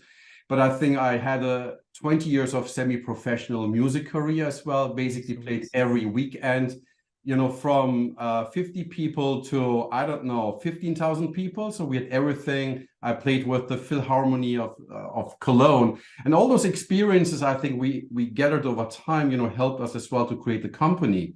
But in my professional life, after my studies, I ended up in the central research department of a big pharmaceutical company, a big corporation. I'm a corporate guy as well, with over 120,000 people, doing research on nanoparticles, right? But I always had a heart for IT. So I had a unique opportunity in 2001 to move into IT and started there really completely basics. First level support, second level support. And over time, the job became global. And I got in touch with EA in 2008. So my boss at that time, he didn't want to include me in that project. I said, look, EA. And at that time in Google, there was not much information. I said, look, enterprise architecture, that is the next big thing in IT, right? I need to know that. I need to learn that. And I found a way to squeeze myself into that, and did very successful projects in that area, and got hired in 2010 by a software vendor in Austin, Texas, and worked there for 5 years. And that company got acquired by another company. They fired me. I was the most expensive resource in Europe. And then Klaus called me and said, look, Kadir, now it's the time to create a company, right? Because a couple of months before, we had to stop in Jamaica together with Klaus, and we were thinking about the concept, about the solution. And you will not believe it. We had the idea to create a solution like ServiceNow, plus the IP we have in enterprise architecture transformation management. So, and after we had the decision to say, okay, let's create that company, we started our due diligence and said, is there a platform where we can develop our IP, right? So we don't want to be a platform developer. We want to be an IP developer. And so we started doing the due diligence and came up with ServiceNow. And at that time, ServiceNow just created the store, right? Just did an update to the Geneva UI. So it became better, from a user experience as well. So that's where we started. So anyway, so to wrap up that story, who is Inspire? In the end, I think we are a top innovator, as you can see. We're pretty proud on that. Accordingly to Financial Times, we are one of the 1,000 fastest growing companies. We are, I don't know, Business Punk, a very best, I don't say the best place to work, but one of the better places to work, right? We are a top ServiceNow partner, and partnership is, of course, very, very important. And we are creating exclusive applications on the ServiceNow platform for enterprise architecture management, for visual diagram modeling, to support enterprises to do their enterprise transformation. Our team is unique, I would say. At Inspire, we have very smart people. We call ourselves the La Familia. We got that name basically in Punta Cana, as the people who served us said, because we have been so many people, they said, oh, La Familia, and we like that. And this is our spirit. We have a very flat hierarchy, and you know that as well. We don't call ourselves with Klaus CEO or president, something like that. I think that is not important. We like to be part of the team. Of course, we show the beat, the vibe, the direction where the company is going, but we're part of the team and working together.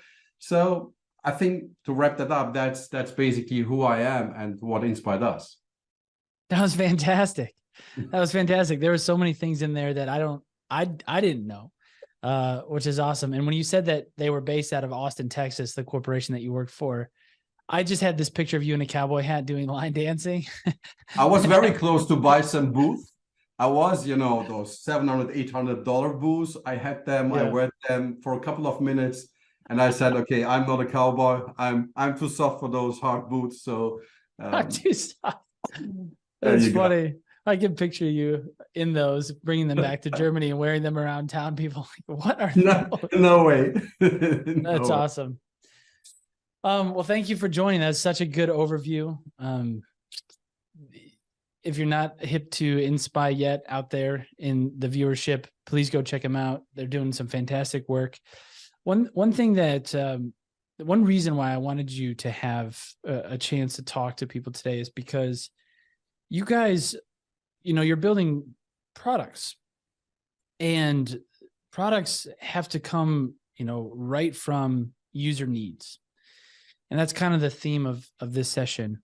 And one thing that in our report this year, a theme that came up was that users are looking for partners to come alongside them and help them on their journey to success or reaching their goals. And I was just curious, what does coming alongside users mean to you? And how are you working to do this at Inspy? ServiceNow is a great platform, and I think they're solving a lot of customer problems, but it's becoming now so big that ServiceNow is relying on those partners. It's a fantastic platform, and they have like HR modules, PPM, you name it, that, right? So, but there is a big difference, I think, on the market to say, is it a standard commodity thing I'm doing, or is it best of breed? In the end, when I'm running my company, I want to be better than the competition, right? So I need best of breed. Look, HR, marketing, and so on, sales, those are commodity things for me. And I will use a solution on the market, which is, standard. I don't want to reinvent the wheel for HR. But there are companies out where their core competency is HR. So they need best of breed solutions. So they will develop something. And when I look into our customers, we have close to 400 customers, and they are in different industries, and they want to go beyond what the competition does. They want to become the industry leaders, like we want to be in our area. And they need a partner who can leverage the ServiceNow, the platform, and bring in the IP, which ServiceNow doesn't have on that degree. And I think beginning of this year, as we were in Las Vegas for the sales kickoff with ServiceNow, and Bill McDermott said, look, it's really the third leg of the table or of the chair, right? So that the partners are very, very important. That really emphasizes exactly the importance of those partners. Look, I can go so far with a specific topic, and when I have to develop as well the platform and everything which is around that, I can't focus on the real IP. But the partners can leverage the platform and build exactly that layer, which makes it very unique.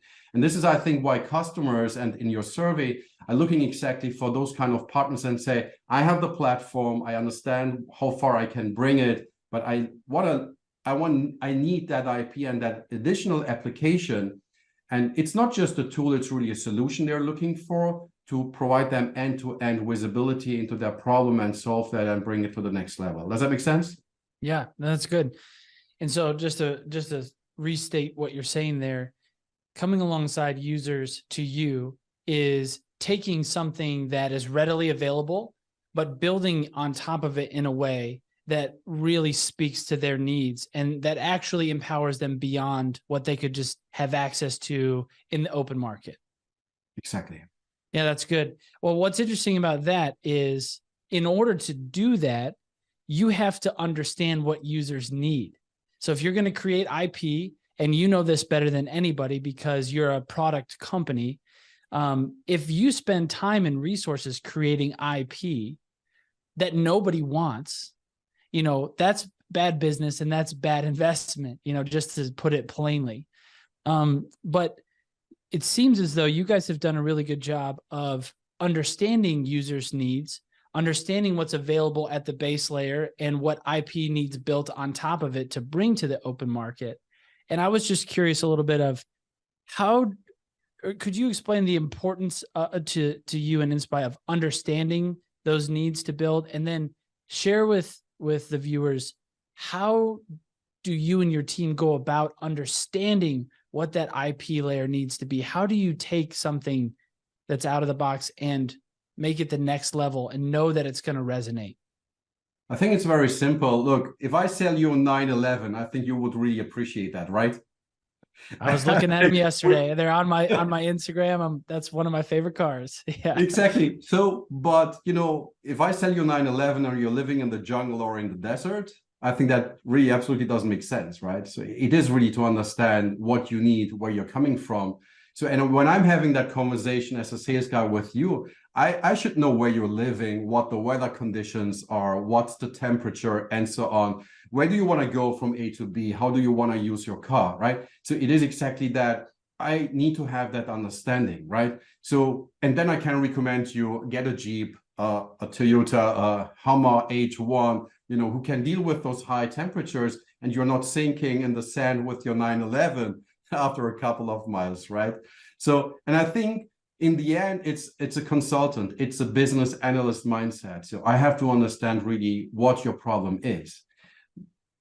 I'm not sure if I'm allowed to say that, but most customers, they don't even know their problems.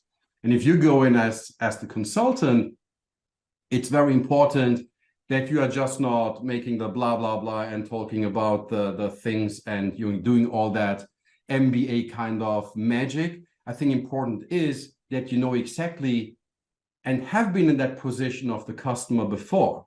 So if I have lived in the jungle or in the desert, I exactly know your requirements. And you say, yeah, Kadir, I need to transport some stuff. But I will say, look, if you do that, you need those inches of tires on your car, and you need V8, V12, whatever. Otherwise, you can't progress, right? So it's not going fast. You need exactly that kind of thing. And I think that is important when you're creating that product and talking to your customers. You really need to understand them. You need to know them by heart. You need to know exactly where they are currently with the mindset, what's the problem they want to solve, and then you can come in with innovation, right? So if I don't know your problem, what you want to solve, I can't innovate. I can have a lot of inspiration, but as long as I don't have a problem, it's like, imagine we would have a source for energy, unlimited energy in the world. We would not have that problem to create all those power plants and atomic, whatever you call that. We don't need that. That's not a problem we have to solve. And it's exactly the same in the business we are in. So we have to understand, we have been a practitioner together with Klaus and the team as well. We have fantastic people who exactly have been in that position. And so we can go and innovate, and then you have the inspiration, you have the ideas, and then you can bring them and create that solution, which then, fits to the requirements of the customer. Oh, it's good. That's really good. And to summarize your analogy, with the car, I think one thing that stood out in there is you're asking a lot of questions, and you asked, are you in the jungle? Are you in the mountains? That kind of thing.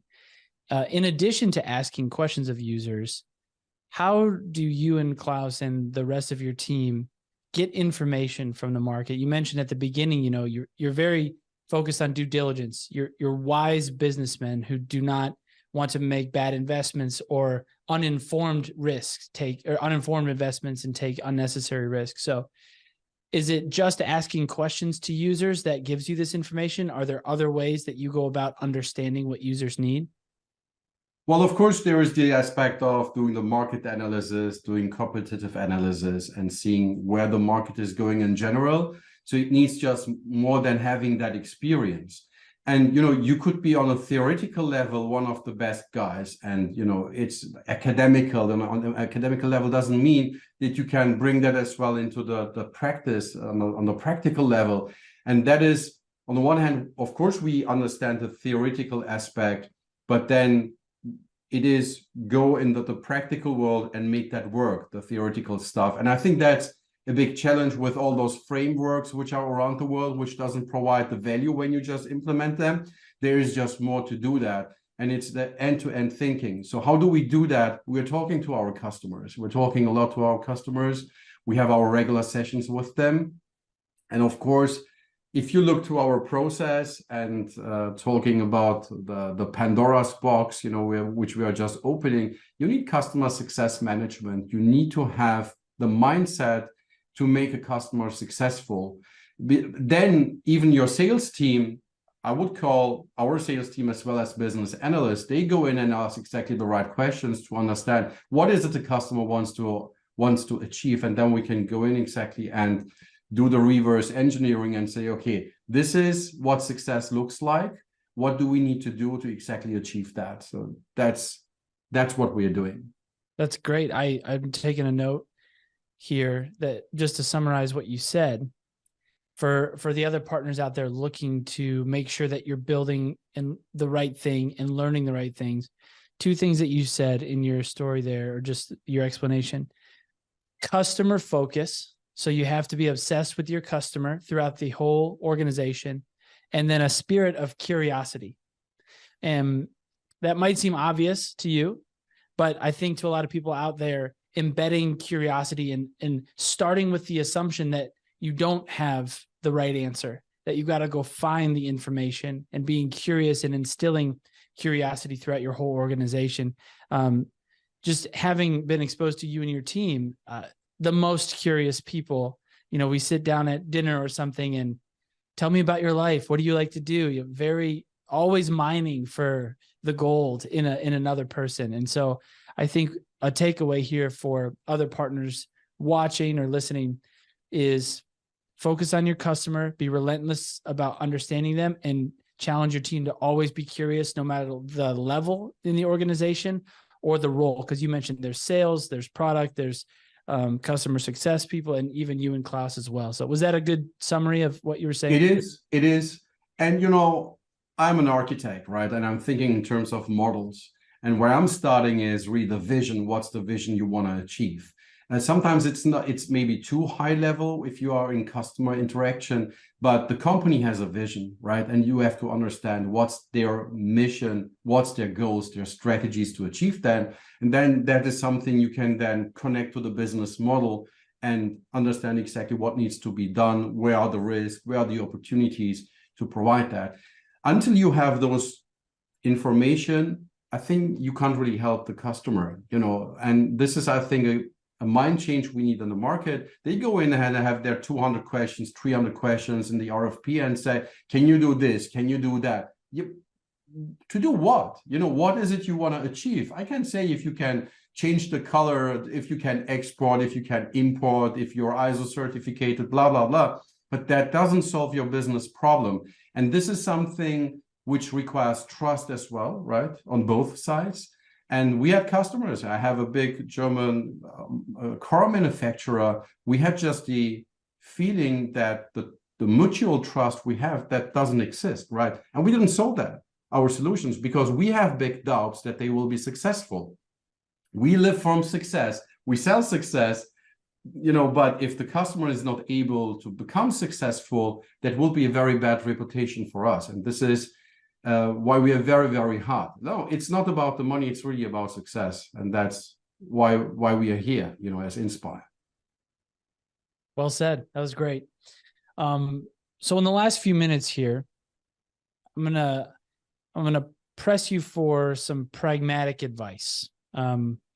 Because in these sessions, I often attend webinars, and sometimes I feel like there's a lot of theory in webinars, or even live events. There's a lot of theory, and I think a lot of people enjoy talking about theory. But I think what is also valuable in tandem with theory is pragmatic advice. And I would love for the viewers of this session to walk away from this session with some pragmatic advice from you, maybe a process or a framework that they could kind of walk away with. So my question to you is, and this might be putting you on the spot here, so I know it's okay if you can't fire this off, but just give us your best framework or process. Could you help us, give us some simple process that you use at your company for understanding the customer needs that are so valuable in helping you build something that they really want and trust you to build? So just a simple process that you use yourself or your team. Just on the fly now. I think I have 7-8 points in my brain. So let's see if we can order them in the right structure. But before we're talking about those steps, I think there are some prerequisites you have to establish. I think the process is that successful, or maybe we should really write an article about that. It's an interesting question. I think the prerequisite number one is, I think you have to create that transparency and set up a trusted environment with your customers. If you don't have that, forget the rest. Okay. So the other thing is you have to demonstrate your competency, that you really know your shit in and out. Everything else doesn't count. If I can't prove that I know my stuff, you will not trust me, doesn't help. Success stories may help if you have done it before. As we created the company, it was very interesting. We just sold our PowerPoint to our first Finnish customer, and he bought it. He even gave us the money. There was no single code written. He just trusted us because our performance and reliability from before, right? But that doesn't happen every time. So you have to prove.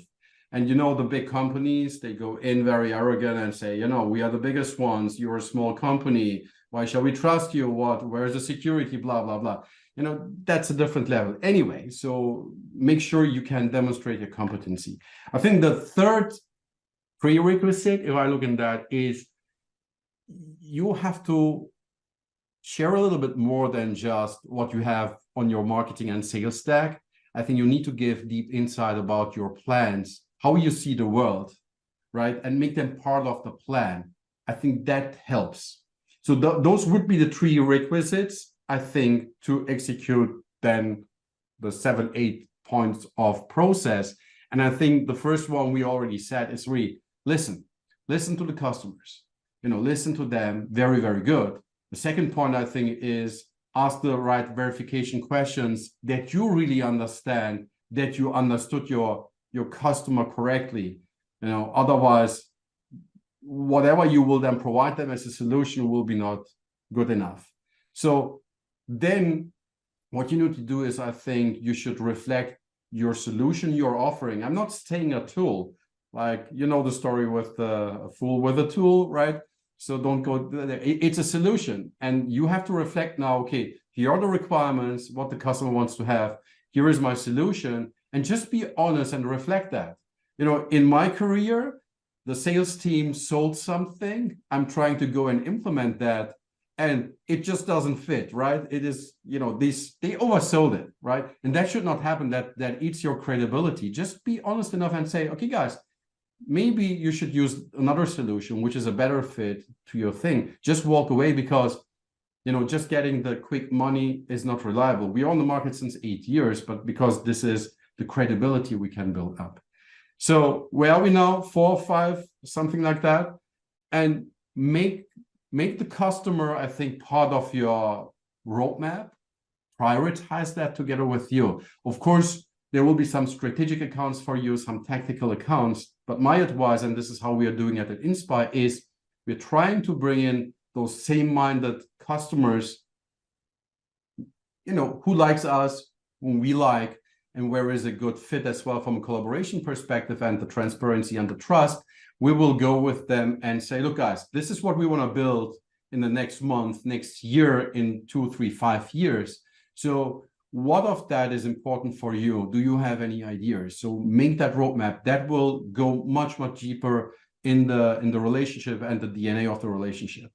So then the next thing is prototype, test, make them part of the iteration, show them the wireframes, ping pong with them. We had fantastic sessions like where the customer in San Diego went there. They wanted to have something, quickly draw it on a whiteboard, ask the questions and come with that. And then one other point is implement that and give them access, make them alpha, beta tester, or whatever, give them the prod, but then get the feedback.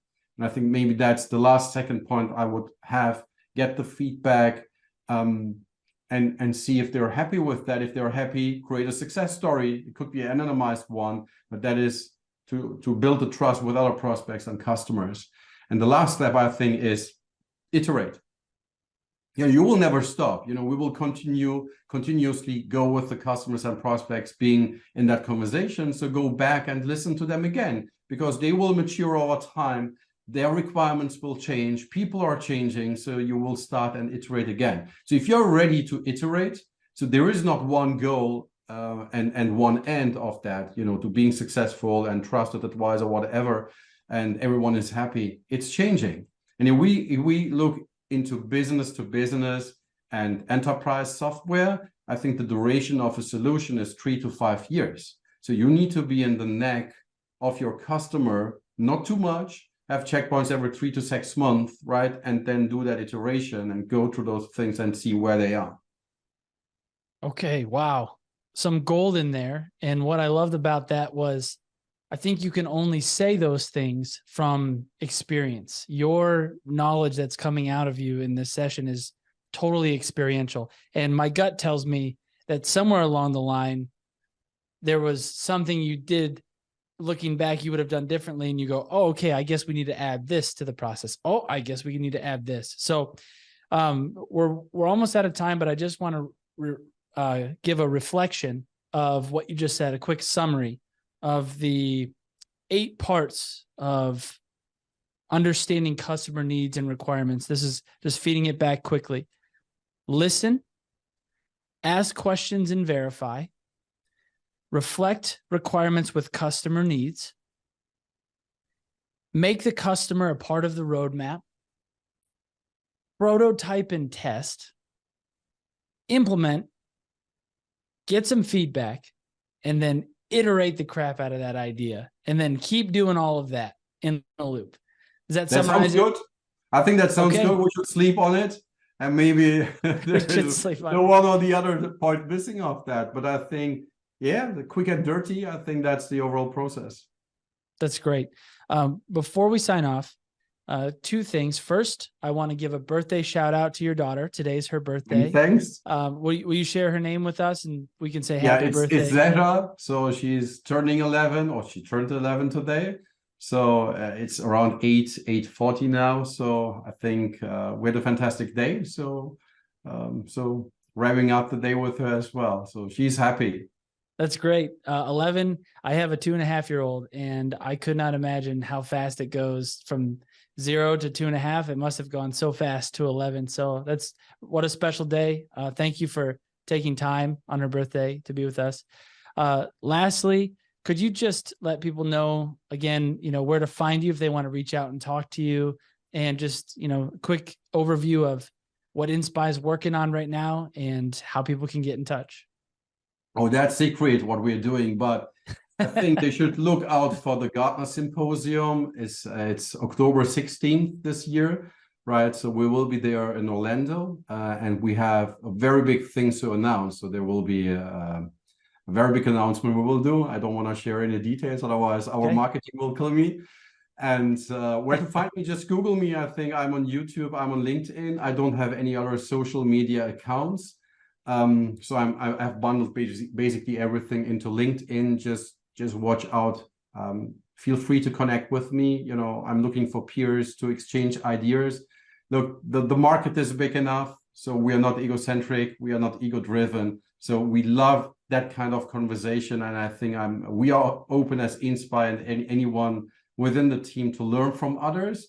So just keep up the good spirit.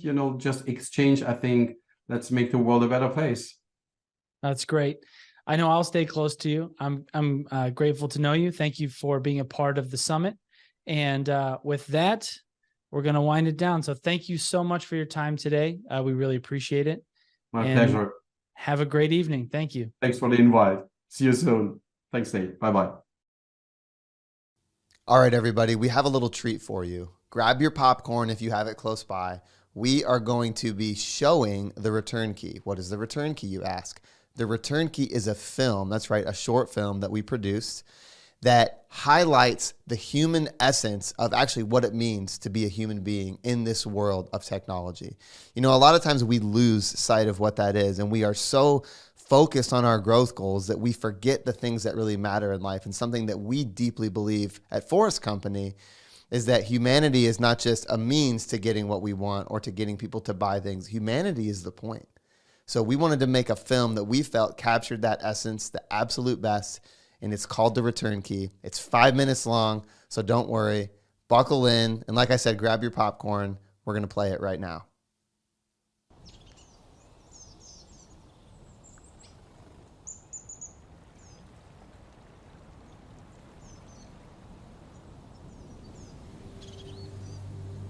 My name is Parker, and this is the story about how I almost lost everything. I had it all. I had a house, I had a beautiful wife, I had a daughter. It actually took years of trying, but when we finally had that little girl, our whole universe lit up. I'll never forget the day before our family camping trip. It's all she talked about. Didn't have the heart to tell her I was too busy to go. My wife broke the news while I was at work, and I hated that, but we had a lot going on that quarter. We had a new CFO coming in. You get it. You know, she always used to try and race my car down the street when I'd leave for work, until she was unable to keep up. And I didn't know it at the time, but that morning on that drive to work, that was when it began to happen. When I began to lose. See, that's the dangerous thing about work.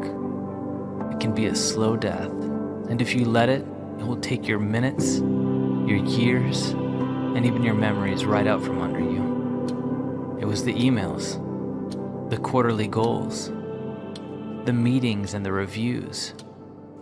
It was the slow death of the ticking clock. I should have just ignored that stupid clock. I kept telling myself, we'll have time later, or next weekend, or next month. I don't want to ever hear myself say those words ever again. Because when that clock ticks by, it's not the minutes and the hours passing. It's the years, and the memories, and the relationships. And that day, something very strange happened. Like time itself was showing me what I was missing. With every punch of my keyboard, the clock went faster and faster. It was like I was trapped in this bad dream. Every terrible thought imaginable raced through my mind. I was just stuck watching the movie of my life and fast forward without me in it. I was so confused. This couldn't possibly be real. But it sure felt real. Scared, I raced home from work to make sure my family was okay. But they were gone. They were really gone. The house was just empty, like no one had ever even lived there. And there was a letter from my daughter. She was older and starting college.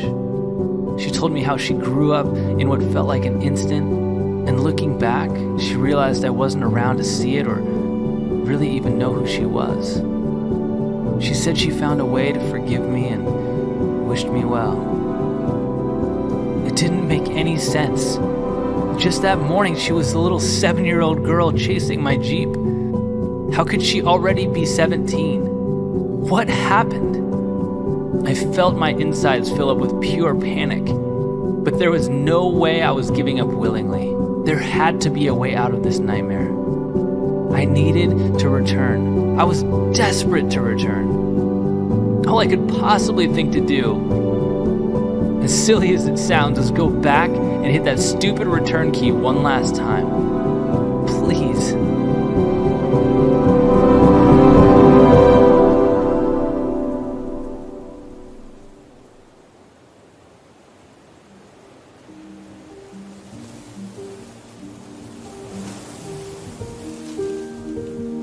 They were the most beautiful thing I'd ever seen.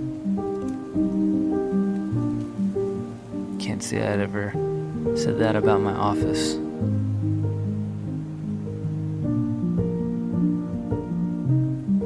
Maybe to you it probably just looks like a couple people sitting around a fire in the woods, but to me, I see two glorious second chances. It's not too late.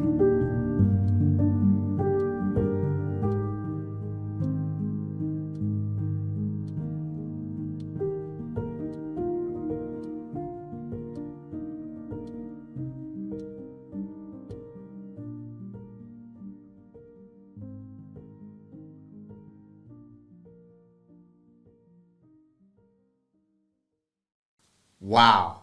Guys, what a day. Listen, this is wrapping up our State of ServiceNow Summit 2023. I know I've got pages of notes. I know our team I know so many of you showed up and engaged and listened and took notes as well. Guys, this has been awesome. Thank you so much. I want to give a thanks to all of our guests that were on here that spoke and that interviewed with Nate and that talked and shared their perspective. Nate, can you give us a summary? Just give us a flyover of everything that we learned, and we'll send everybody back out into their day and into the weekend. Well, it's a Thursday. Yeah, that's right. Early weekend. Feels like a Friday in my brain, but take the day off tomorrow. You've earned it. Yeah, I'll give the summary. I'm going to check my notes because it was a long day. First of all, I just want to thank everybody for coming and for being here, like Brandon said. Thank you for listening to my voice all day, asking these questions and putting up with me kind of hosting everything. I really appreciate it. You guys are gracious viewers. Thank you so much. So here's what happened today. First, you heard from Brandon and I on the report. We just did a quick flyover. Hopefully that was really valuable for you. Take that to your team, take it away, share it, give all the information away to anybody who will listen to you because it's really good information. After that, we heard from Michael Nordstrom about the 5 ways partners can remain relevant in the Now ecosystem. And people are going to have access to this later, right? We're going to make these sessions available. Yep. So if you guys miss something, don't worry. Yep. They're going to be available to people. It's going to be great. You can take them away. The next session that we had was Trisha and Jim from ServiceNow about how to maximize the full potential of Rise Up. That was great. You could feel, everybody from ServiceNow, Michael and Trisha and Jim, all very warm people, very kind and awesome just people. Very, very smart and want to help the ecosystem grow. Reach out to them if you're a partner doing marketing or you need help with enablement or skilling resources. Please reach out to them. After that, we had Matt Stoika, CEO at New Rocket, talk about the age of verticalization. Maybe one of the smartest guys that I think I've met. Yeah, I think just in life, you can just kind of feel the experience and the knowledge kind of just come out of him so fluidly and so easily. It's awesome. He's a good guy to know. And he talked about business model shifts, change management, how to verticalize, how to think about verticalization if you are a partner.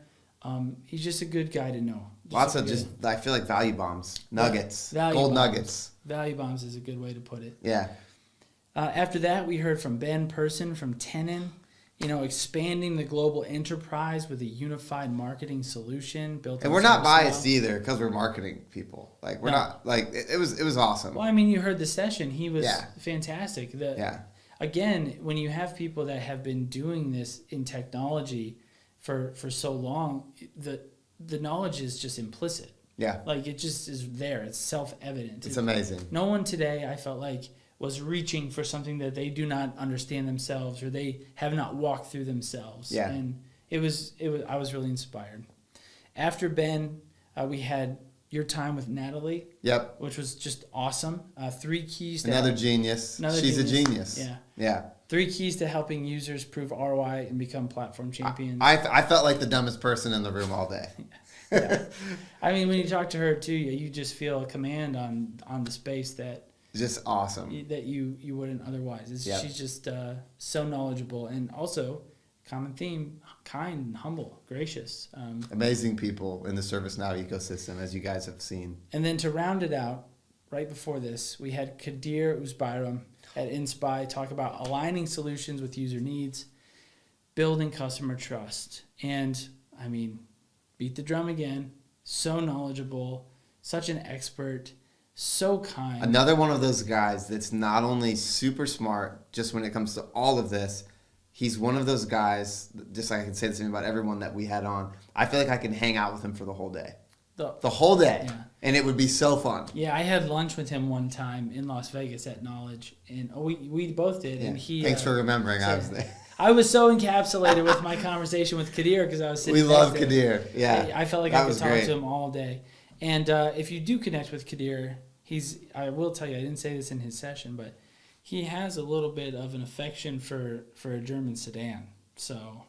A German vehicle, I should say, because a sedan might be different. A German vehicle. Germans are better at making a lot of things than cars. Yeah, well, than we are in America. We're unbiased. We don't take a biased position. Wait, we can't edit this out. It's live. No. Kadir, thank you. Thank you, Kadir. And lastly, again, just a big thank you from Brandon and I at Forest and the rest of the team that helped us put this together. There's a bunch of people working for a couple months behind the scenes to pull all of this information together, organize these sessions, and thank you to our internal team for working so hard to make that happen. Thank you to the participants. If you're out there, please reach out. We told them when we asked them to do this that we wanted it to feel like a two-way street, not just the summit people talking at the viewers. We wanted it to feel like a dialogue. So please reach out directly. Every session you could get their contact information. And we're grateful. If you wouldn't mind just sharing with people where they could find more about us if they wanted to, please do. You can head over to forest.co to learn more about us. If you are a partner that just needs help with any of this stuff, you are go-to-market things, offerings, you need to get into market, you're not sure where to start, your pipeline is stalled out, no one's been able to actually help you hit your growth goals, just give us a call. We'd love to talk through it with you. And if you are interested at all in the 2024 State of ServiceNow report that we are getting ready to start to piece together for next year, and you would like to sponsor that or talk about being involved in any way, maybe you want to be on this summit next year. Maybe you're a ServiceNow partner and you're looking at who was on here and you're going, we should have been on that. I should have been on there with Nate. I should have been talking about what we're doing. We would absolutely love to have you on next year. Reach out to Nate and I. You can grab LinkedIn. You can hit us up there. You can go to our site, forest.co, and go to the Connect page and reach out. We would love to chat with any of you and get to know you guys. Yep. You can find us on LinkedIn. My email is nate@forest-co.com, brandon@forest-co.com. We also have a podcast, I just remembered. It's called Humanity Sells. Find it on wherever you listen to podcasts. And it's about how to sell technology, enterprise technology, by being more human. So thank you for letting us plug at the end. That was part of it. And we just thank you for being gracious throughout the day. So with all that, we're going to sign off. I'm going to get some rest. My voice is tired, but I'm full of gratitude. So thank you all for coming. Thank you, everybody. This concludes the 2023 State of ServiceNow Virtual Summit. We will see you guys on the next one. Peace.